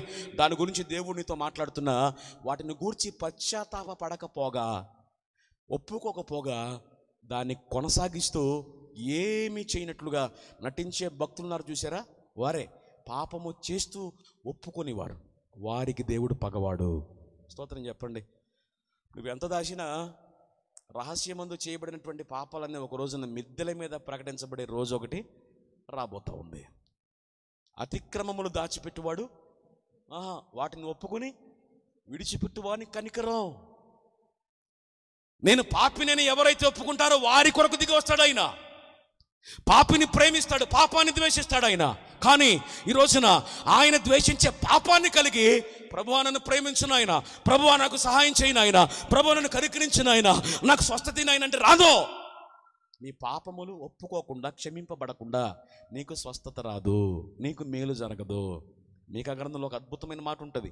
ఇదిగో వారు భయంకరమైనటువంటి దుర్మార్గతను అనుసరించి వారు బ్రతుకుతున్నారు కనుక, దుర్మార్గత వారి బ్రతుకుల్లో ఉంది, వారి హృదయంలో ఉంది, వారి క్రియల్లో ఉంది. ఆ దుర్మార్గతలో ఉండి వారు బహుగా ప్రార్థన చేసిన నేను వినను, ఆ కాలమున వారికి కనబడకుండా నన్ను నేను మరుగు చేసుకుంటాను అన్నాడు. కీర్తన గ్రంథం 66:18 అంటాడు, నా హృదయములో నేను పాపమును లక్ష్యము చేసిన ఎడల ప్రభువు నా మనవి ఆలకించడు. ఒకవేళ నీ హృదయంలో ఒప్పింపబడిన పాపం ఉంటే నీ భక్తి దేవుడు అంగీకరించడు, నీ ప్రార్థన ఆయన ఆలకించడు. చేతులెత్తి స్తోత్రం చెప్పండి, గట్టిగా చెప్పాలి. దేవునికి మనకని అడ్డుగోడనబడిన పాపం ఉండకూడదు. పాపాన్ని ఒప్పుకునే వారముగా ఉండాలి. వాక్యం మనతో మాట్లాడుతున్నప్పుడు శుద్ధీకరించబడాలి. ఒప్పింపబడిన పాపము రాకడలో ప్రభు వచ్చినప్పుడు ఆయన ముందు మనం సిగ్గుపడేటట్లుగా చేస్తుంది. కాబట్టి రాత్రి ఒకవేళ ఒప్పింపబడని పాపం నీ హృదయంలో దాచుకుని ఉంటే, గూడు కట్టుకుని ఉంటే, ఈ రాత్రి ఒప్పుకోకపోతే ఆనాడు సౌలుకు పగవాడు, ఈ రోజున పాపమును ఒప్పుకోక దాచిపెట్టే వారికి పగవాడు. స్తోత్రం చెప్పండి, హల్లెలూయా. మూడవదిగా సౌలులో ఉన్న మూడవ చెడ్డ లక్షణాన్ని జ్ఞాపకం చేస్తాను. చూడండి, 1 సమూయేలు గ్రంథం 18వ అధ్యాయం 9వ వచనం చదువుదాం. 1 సమూయేలు 18:9. కాబట్టి నాట నుండి సౌలు దావీదు మీద విషపు చూపు నిలిపాను. చాలు. విషపు చూపు ఎవరి మీద? చెప్పాలి. ఎవరి మీద? గట్టిగా చెప్పండి. దావీదు మీద. సౌలు గారికి ఏ చూపు ఉందట? విషపు చూపు. సౌలు అభిషేకించబడిన వాడే. దావీదు కూడా ఎవరు? దావీదు కూడా అభిషేకించబడిన వాడే. చేతులెత్తి స్తోత్రం చెప్పండి. అంటే ఇప్పుడు ఈ సౌలు అభిషేకించబడిన వ్యక్తిగా ఉన్న, దేవుని చిత్తమును నెరవేర్చే వ్యక్తిగా ఉన్న దావీదు మీద విషపు చూపు నిలిపారట. దేవునికి స్తోత్రం. చేతులెత్తి స్తోత్రం చెప్పాలి. ఈ రోజున అభిషేకించబడిన సేవకుల మీద, అభిషేకించబడిన ఆత్మీయ తండ్రుల మీద ఒకవేళ నీకు విషపు చూపు ఉంటే, వారి మీద నీకు మత్సరం ఉంటే, వారి ఎదుగుదలను, వారి అభివృద్ధిని కోరుకొని మనసు నీకుంటే, వారి మీద లేనిపోని విరుద్ధమైన భావాలు కలిగిన వ్యక్తిగా నీవు ఉంటే, ఆ రోజున సౌలుకు పగవాడు, ఈ రోజున నీకు పగవాడు. స్తోత్రం చెప్పండి, గట్టిగా చెప్పాలి. ఇప్పుడు దావీదు ఉండటం వల్ల సౌలుకు మేలా కీడా? హలో నాకు చెప్పాలి సమాధానం. దావీదు ఉండటం సౌలుకు మేలా కీడా? మేలే. ఎందుకని తెలుసా? ఎప్పుడైతే సౌలు దేవునికి విరోధంగా బ్రతికాడో, వాక్యం రాయబడిన మాట ఏమిటంటే, దేవుని ఆత్మ వెళ్ళిపోయిందట. సౌలు మీదకి ఏ ఆత్మ వచ్చింది? దురాత్మ వచ్చేసింది. అంటే ఇది వరకు దేవుని ఆత్మ చేత నడిపించబడిన వాడు ఎప్పుడైతే భయంకరమైన స్వభావం అతనికి వచ్చిందో, ఎప్పుడైతే దేవునికి విరోధంగా బ్రతికాడో, అవిధేయుడిగా జీవించాడో, పాపం చేసి కూడా ఒప్పుకోలేదో, వెంటనే దేవుని ఆత్మ వెళ్ళిపోయిందట. ఏ ఆత్మ వచ్చింది? దురాత్మ.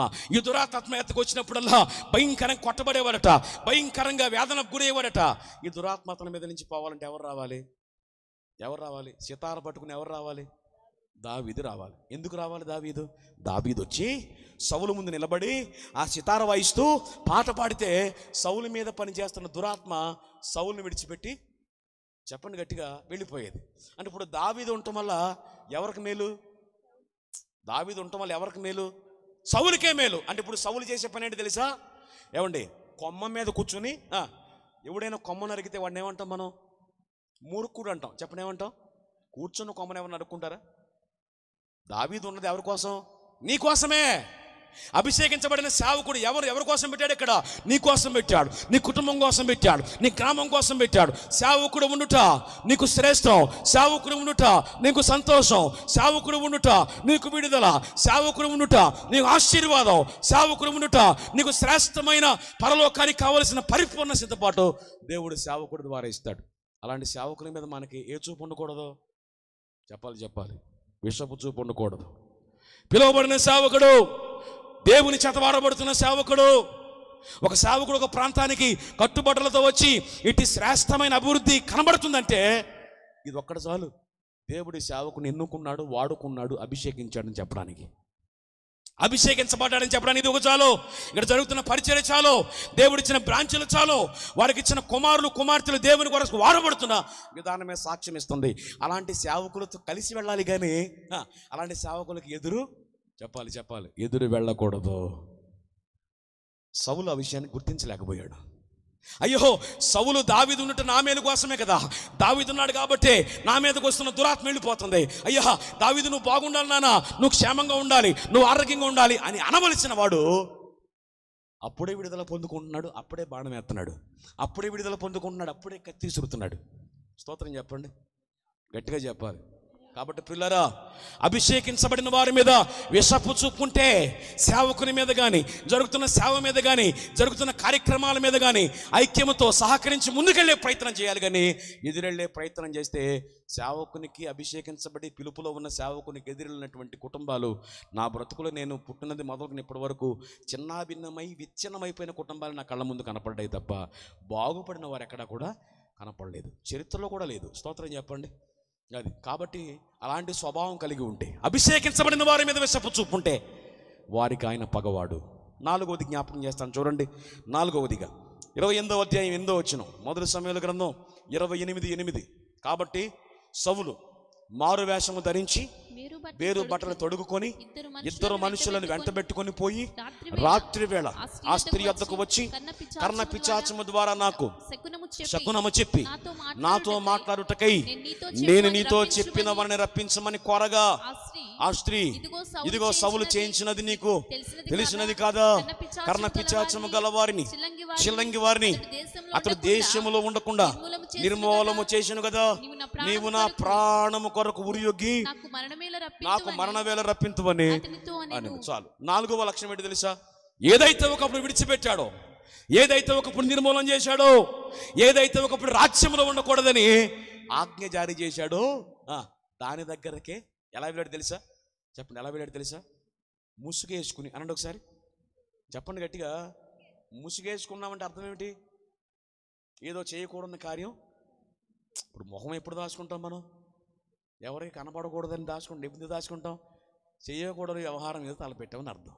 ఒకటి, మనోడు ముసుగేసుకున్నాడు. 2, మారు వేషం. చెప్పండి, ఏ వేషం? మారు వేషం. చేతులెత్తి స్తోత్రం. ఎక్కడికి ఈ వేషం? ఎక్కడికి ముసుగు? చెప్పండి. కర్ణ పిశాచము దగ్గరికి. ఎక్కడికి? గట్టిగా చెప్పాలి. దేవుడు లేడు, దేవాలయం లేదు, మందిరం లేదు. ఎక్కడికి వెళ్తున్నాడు? దయ్యము దగ్గరికి వెళ్తున్నాడు, లోకం దగ్గరికి వెళ్తున్నాడు. పైగా ఆ స్త్రీ దగ్గరికి వెళితే ఆ స్త్రీ మారు వేషముల ముసుగులో ఉన్నటువంటి వ్యక్తి సౌలు అన్న సంగతి ఆమెకు తెలియదు గనక ఆమె సౌలుతో మాట్లాడుతుంది. ఏమని? అయ్యా, ఏమిటే నువ్వు నాకు కీడి చేద్దామని వచ్చావా? నీకు తెలియదు ఆ విషయం ఏమిటి? ఇదిగో సౌలు గారు దేశంలో కర్ణ పిశాచముల ద్వారా సోది చెప్పేవారిని నిర్మూలన చేస్తానని చెప్పాడుగా, చంపేస్తానని చెప్పాడుగా, నీవేళ నాకు కీడి తెస్తావు అని అంది. అంటే గో మీద కొట్టి, ఒక పనికి మనుడా, ఒకప్పుడు ఇది రాజ్యంలో ఉండకూడదని చెప్పావు కదా, దీని దగ్గరికి వెళ్ళకూడదని చెప్పావు కదా, నువ్వు ఎక్కడికి వచ్చావు? దాని దగ్గరికి వచ్చావు. స్తోత్రం చెప్పండి. ఈ రోజున కూడా చాలా మంది రక్షించబడిన తర్వాత తిరిగి మరలా ఏదైతే విడిచిపెట్టి వచ్చావో, వ్యసనం కావచ్చు, లేకపోతే చెడు సహవాసాలు కావచ్చు, జోదం కావచ్చు, భయంకరమైన వ్యభిచారం కావచ్చు, దుర్మార్గత కలిగినటువంటి గుడారాల దగ్గర కావచ్చు, ఏమండి బెట్టింగులు కావచ్చు, లంచాలు కావచ్చు, ఇవన్నీ వద్దనుకుని వచ్చావు. లేదా ఇంకా పచ్చిగా చెప్పాలి అంటే లోకంలో మంచి రోజులు, అమావాస్యలు, తిథులు, పౌర్ణములు, పాడ్యాలు, ఆ రోజు ఈ రోజు, మూడాలు, చెత్త చెదారం, అవన్నీ వద్దనుకుని వచ్చావు. యేసు రక్తమే చాలుకుని వచ్చావు. స్తోత్రం చెప్పండి. ఇక నువ్వు ప్రార్థన చేసినప్పుడు అది అమావాస్య అయినా ఏం చేయాలి? ప్రార్థన చేసి పాలు పొంగించాలి. స్తోత్రం చెప్పండి. పర్లేదు, గట్టిగా చెప్పాలి. మరి సౌండ్ తగ్గితే డౌట్ వస్తుంది నాకు. స్తోత్రం చెప్పాలి ఒకసారి. అది ఈ రోజున ఏమండి, ముహూర్తం ఏమో పెట్టేది ఒక ఆయన, ఓపెనింగ్ రిబ్బన్ చేసేది ఒక కటింగ్ ఒక ఆయన. ఈ రిబ్బన్ కట్ చేసే ముందుకెళ్ళే లోపే ఆ ఇల్లంతా ఆవు తిరిగేద్దంట. ఏం తిరిగేద్ది? అది. స్తోత్రం చెప్పండి ఒకసారి. ఎవరిలో బాప్తిసం పొందిన భక్తులు. ఒకప్పుడు ఇవన్నీ వద్దనుకున్నాం, ఎప్పుడు చేసాం, విడిచిపెట్టేశాం. ఒకప్పుడు విడిచిపెట్టిన తర్వాత మరలా దాని వైపు మనం చూడకూడదు. విడిచిపెట్టి వచ్చిన ఐగుప్తు వైపు చూశారు కనుకనే ఇశ్రాయేలు అరణ్యంలో దేవుని చేత సంహరించబడ్డారు. విడిచిపెట్టి వచ్చిన దాని వైపు మనం చూడకూడదు. కానీ సౌలు ఏం చేశాడు? ఒకప్పుడు వద్దని నిర్మూలించాడు, కానీ ఇప్పుడు ఆ దెయ్యం దగ్గరికి వెళ్ళాడు. దేవునితో మాట్లాడవలసిన వాడు దెయ్యాలతో మాట్లాడుతున్నాడు. దేవుని మాట వెలిసిన వాడు దెయ్యం మాట వింటున్నాడు. ఎంత భయంకరమైన పరిస్థితి! ఒకవేళ జీవితంలో విడిచిపెట్టి వచ్చిన లోకము తాలూకు ఆశలు, ఛాయలు నీ చూపుల్లో, నీ క్రియలో, నీ నడకలో, నీ ఆలోచనలో కనిపిస్తున్నాయేమో. అలా పరిస్థితి ఉంటే ఈ రాత్రి అప్పుడు సౌలుకు పగవాడు, ఆ స్వభావం కలిగిన నీకు పగవాడు. స్తోత్రం చెప్పండి. ఇక చివరిదిగా చదివి నేను ముగించేస్తాను. చూడండి, 5వదిగా చూడండి, మొదటి సమూయేలు గ్రంథం 28వ అధ్యాయం 21 నుంచి చదువుదాం. చూడండి, మొదటి సమూయేలు గ్రంథం 28, 21 నుంచి. అప్పుడు ఆ స్త్రీ సౌలు దగ్గరకు వచ్చి అతడు బహుగా కలవరపడుట చూచి, నా ఏలినవాడా, నీ దాసునైన నేను నీ ఆజ్ఞకు లోబడి నా ప్రాణము నా చేతుల్లో పెట్టుకుని నీవు నాతో సెలవిచ్చిన మాటలను విని అట్లు చేసి తిని, ఇప్పుడు నీ దాసునైన నేను చెప్పు మాటలు ఆలకించు. నేను నీకు ఇంత ఆహారము వడ్డించుదును, నీవు భోజనము చేసి ప్రయాణమైపోవుట బలము తెచ్చుకొనుమని అతనితో చెప్పగా అతడు ఒప్పక భోజనము చేయనెను. అయితే అతని సేవకులు ఆ స్త్రీతో ఏకమై అతని బలవంతము చేయగా అతడు వారు చెప్పిన మాట ఆలకించి నేల నుండి లేచి మంచం మీద కూర్చుండెను. తన ఇంటిలో ప్రొవ్విన పెయ్యి ఒకటి ఉండగా ఆ స్త్రీ దాన్ని తీసుకుని త్వరగా వధించి పిండి తెచ్చి పిసికి పులుసు లేని రొట్టెలు కాల్చి తీసుకుని వచ్చి సౌలుకును అతని సేవకులకును వడ్డించగా వారు భోజనము చేసి లేచి ఆ రాత్రి వెళ్ళిపోయారు. చాలు. ఈ భాగంలో మీకు ఏం అర్థమైంది మీరు గమనించండి ఒకసారి. రాజుగారు ఎక్కడ భోంచేయాలి? అంతఃపురంలో భోంచేయాలి. సిద్ధపరిచిన భోజన బలం ఉంది. ఆ భోజన బలం మీదకి దేవుని మందిరములో వధించిన బలి పశువు యొక్క మాంసం వస్తుంది. పవిత్రమైనటువంటి వాటిని సేవించవలసిన వాడు ఎక్కడ తిన్నాడు తెలుసు? ఆ భోజనం రాత్రి దయ్యముల భోజనం చేశాడు. చెప్పండి, ఏ భోజనం చేశాడు? వాళ్ళది గట్టిగా చెప్పవచ్చు. అసలు వాస్తవానికి ఆ స్థలానికి వెళ్ళకూడదు, నెంబర్ 1. 2, ఆ దయ్యాలతో మాట్లాడకూడదు, మాట్లాడించకూడదు. నెంబర్ 3, ఆ స్థలములో దయ్యం ఉందని తెలిసినప్పుడు వెంటనే అక్కడి నుంచి వచ్చేయాలి. వెళ్ళాడు, తప్పు. దయ్యాలతో మాట్లాడాడు, తప్పు. కనీసం అక్కడి నుంచి వచ్చేస్తే బాగుండదు. కానీ ఏం చేశాడట? ఆ దయ్యముల ద్వారా సోది చెప్పి సంపాదించిన ఆమె సంపాదనలో నుంచి ఆ భోజనం చేశాడట. స్తోత్రం చెప్పండి. వాస్తవానికి ముందు అప్పలేదు, కానీ ఏం చేశారు? ఆ స్త్రీ అతనితో వచ్చిన సేవకులు ఏం చేశారట? ఆయన్ని బలవంతం చేశారట. చెప్పండి, ఏం చేశారు? చెప్పాలి గట్టిగా. ఈ రోజున కూడా బలవంతం చేసేవారు ఉన్నారు, లోకములో నిన్ను ప్రేరేపించేవాళ్ళు ఉన్నారు. కనుకనే నీ చుట్టూ భక్తి కలిగిన వారి సహవాసంలో ఉండాలి నీవో, నిన్ను గద్దించే వారి సహవాసంలో ఉండాలి నీవో, ప్రార్థనా గుంపులో ఉండాలి నీవో, వాక్యానుసారంగా జీవించే వారి సహవాసం ఉండాలి. కానీ పనికి మాలిన లోక సంబంధమైనటువంటి స్వభావాన్ని కలిగి ఇటు దైవత్వాన్ని అటు లోకతత్వాన్ని కలిగిన వారితోనే ఉంటే ఖచ్చితంగా వారు చెడిపోతే నువ్వు చెడిపోతావు. ఎందుకని? నీకు ఆ మనసు లేకపోయినా వారు నిన్ను ఏం చేస్తారు? చెప్పండి ఒకసారి. బలవంతం చేస్తారు. పైగా పరిశుద్ధమైన స్థలంలో ఉండవలసిన వాడు అపవిత్రమైన స్థలములో దయ్యముల భోజనం చేశాడు. కాబట్టి దేవుడు సౌలుకు పగవాడయ్యాడు. చేతులెత్తి స్తోత్రం చెప్పండి. పరిశుద్ధపరచబడ్డావు, కడగబడ్డావు. కడగబడిన స్థలాలు ఉండాలి, పరిశుద్ధంగా జీవించాలి. అపవిత్రమైన స్థలాలకు వెళ్ళకూడదు, అపవిత్రమైన వాటిని ముట్టకూడదు. లోకములో ఉన్నదంతా నేత్రాశ, శరీరాశ, జీవకుటుంబం, ఇవి తండ్రి వలన కలిగినవి కావు. ఇవన్నీ ఎక్కడి నుంచి వచ్చినాయి? లోకనాథుడైన సాతాను నుంచి వచ్చినాయి. కాబట్టి పిల్లరా, లోకంలో మనం బ్రతుకుతున్నాం. లోకం అంతా పాపమే. కానీ దేవుడు లోకమనే ఈ భయంకరమైన పాపిష్టి లోకంలో మన బ్రతుకులను కడిగి పవిత్రపరిచాడు. ఈ ధోని లోకంలో అంతకాలం లోకం మనలోకి రాకుండా జాగ్రత్త పడితేనే మనం పరిశుద్ధత కలిగి కొనసాగే అవకాశం ఉంటుంది. ఏమనపాటుగా ఉన్నా, నిర్లక్ష్యముగా ఉన్నా, చెడు సహవాసాలకు అలవాటు పడినా లోకం మనలో ప్రవేశిస్తుంది. ఇక మన ధోనే లోకం అనే పాపములో మునిగి పరిస్థితి ఏర్పడుతుంది. ఇక దేవుడు మనకు పగవాడైపోతాడు. 5 విషయాలు చెప్పా. ఎందుకు అభిషేకించిన దేవుడే సౌలుకు పగవాడయ్యాడు. నెంబర్ 1, 1 సౌలు అవిధేయుడు.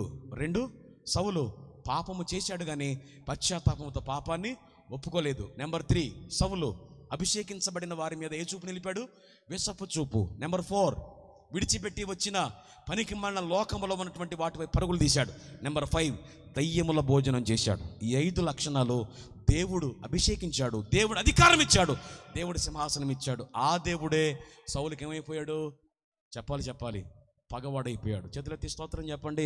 నీ పరిస్థితులు బాగాలేకపోయినా, ప్రకృతి నీకు వ్యతిరేకంగా ఉన్నా, భయంకరమైన గాలుల చేత కొట్టబడుతున్నా, మనుషులందరూ ఒక ప్రక్కనై నిన్ను ఏకాకిని చేసిన, ఒంటరిని చేసిన, ఇదిగో వీటన్నిటికీ కూడా సమర్థుడు, సామర్థ్యం కలిగిన వాడు, విడిపించిన వాడు, సహాయం చేసేవాడు ఇప్పటికే మనందరి కొరకు అత్యున్నతమైన సింహాసనాన్ని విడిచి, పరలోకాన్ని విడిచి, దూతల ఆరాధనను విడిచి, తండ్రి సహవాసాన్ని విడిచి ఈ లోకంలో మన కొరకు ఒక మాంసము ముద్దలాగా మన కొరకు ఈ లోకానికి వచ్చాడు. మన కొరకు 33.5 సంవత్సరాల లోకంలో జీవించాడు, మన కొరకు కొట్టబడ్డాడు, మన కొరకు గాయపరచబడ్డాడు, మన కొరకు అవమానాలు పొందాడు, మన కొరకు తన రక్తం గార్చాడు, ప్రాణం పెట్టాడు, మన కొరకు సమాధి చేయబడ్డాడు, పునరుద్ధరణ తిరిగి లేచాడు, మన కొరకు తండ్రి దగ్గరికి వెళుతున్నాడు. ఇదిగో నేనుండు స్థలములో మీరుండులాగున మీ కొరకు స్థలము సిద్ధపరచ వెళుతున్నాను, నేను మరలా వస్తాను, మిమ్మల్ని అందరినీ తీసుకెళ్తాను. చేతులెత్తి స్తోత్రం చెప్పండి. ఇంత చేసిన ఆయన ఇప్పటికే నీకు ఒక సహవాసం ఇచ్చి, నీకు ఒక ఆత్మీయ తండ్రిని ఇచ్చి, నీ ఆత్మను కాయడానికి, నిన్ను పరిపూర్ణ చేయడానికి, పరిశుద్ధిని చేయడానికి, సంపూర్ణ చేయడానికి ఇప్పటికే శ్రేష్టమైనటువంటి కార్యక్రమాల ద్వారా ఇలాంటి ఎన్నో సభలు పెట్టి నీ ఆధ్యాత్మిక భక్తి జీవితం పరిపూర్ణత వైపు అడుగులు వేసి నువ్వు పరలోకం చేర్చబడటానికి ఎంత ప్రయాసపడుతూ ఉంటే, ఇంకా సౌలులో ఉన్న లక్షణాలు, స్వభావాన్ని కలిగి నువ్వు జీవిస్తున్నావంటే, ఇన్ని సహాయాలు చేసిన వాడు నీ స్వభావాన్ని చూసి ఆయనే నీకు పగవాడైతే, ఆయన నీకు వ్యతిరేకమైతే, ఆయన నీకు ఎదురొస్తే, వాక్యంలో ఒక మాట ఉంది, జీవము కలిగిన దేవుని చేతిలో పడుట బహు భయంకరం. ఆయన ప్రేమనే చూడాలి కానీ ఆయన కోపం, ఆయన ఉగ్రత మనం చూడలేం. ఆ పరిస్థితికి మనం వెళ్లకుండా దేవుడి సేవకులు ఈ కూడికల ద్వారా మనల్ని ఏర్పాటు చేశారు. ఈ కూడికలు కేవలం దేవునికి దూరం అయిపోతున్న మన జీవితాన్ని దగ్గర చేయడానికి. రాకడ సమీపిస్తూ ఉంది, సూచనలు నెరవేర్పులోనికి వచ్చేసాయి, వచ్చుచున్నప్పుడు ఆలస్యం చేయక త్వరగా వస్తున్నాడు. ఎప్పటికే మనందరి కొరకు తన ప్రాణం పెట్టాడు. ఆయన వచ్చింది, వెళ్ళింది, చేసేది అంతా మన కోసమే. ఈ విషయం అర్థం కాక ఇంకా సౌలు వలె ఒకవేళ లోకంలో బ్రతుకుతున్నామేమో, ఆయన పగవాడైతే ఈ లోకంలో మనల్ని ఆదరించేవారు కానీ, మనకు సహాయం చేసేవారు కానీ, మనల్ని ప్రేమించేవారు కానీ ఈ లోకంలో ఎవరు ఉండరు. ఈ విషయం అర్థం అవ్వాలన్న ఉద్దేశంతో దేవుడి రాత్రి మనతో సూటిగా మాట్లాడాడు. తలలు వంచండి, ప్రార్థన చేసుకుందాం.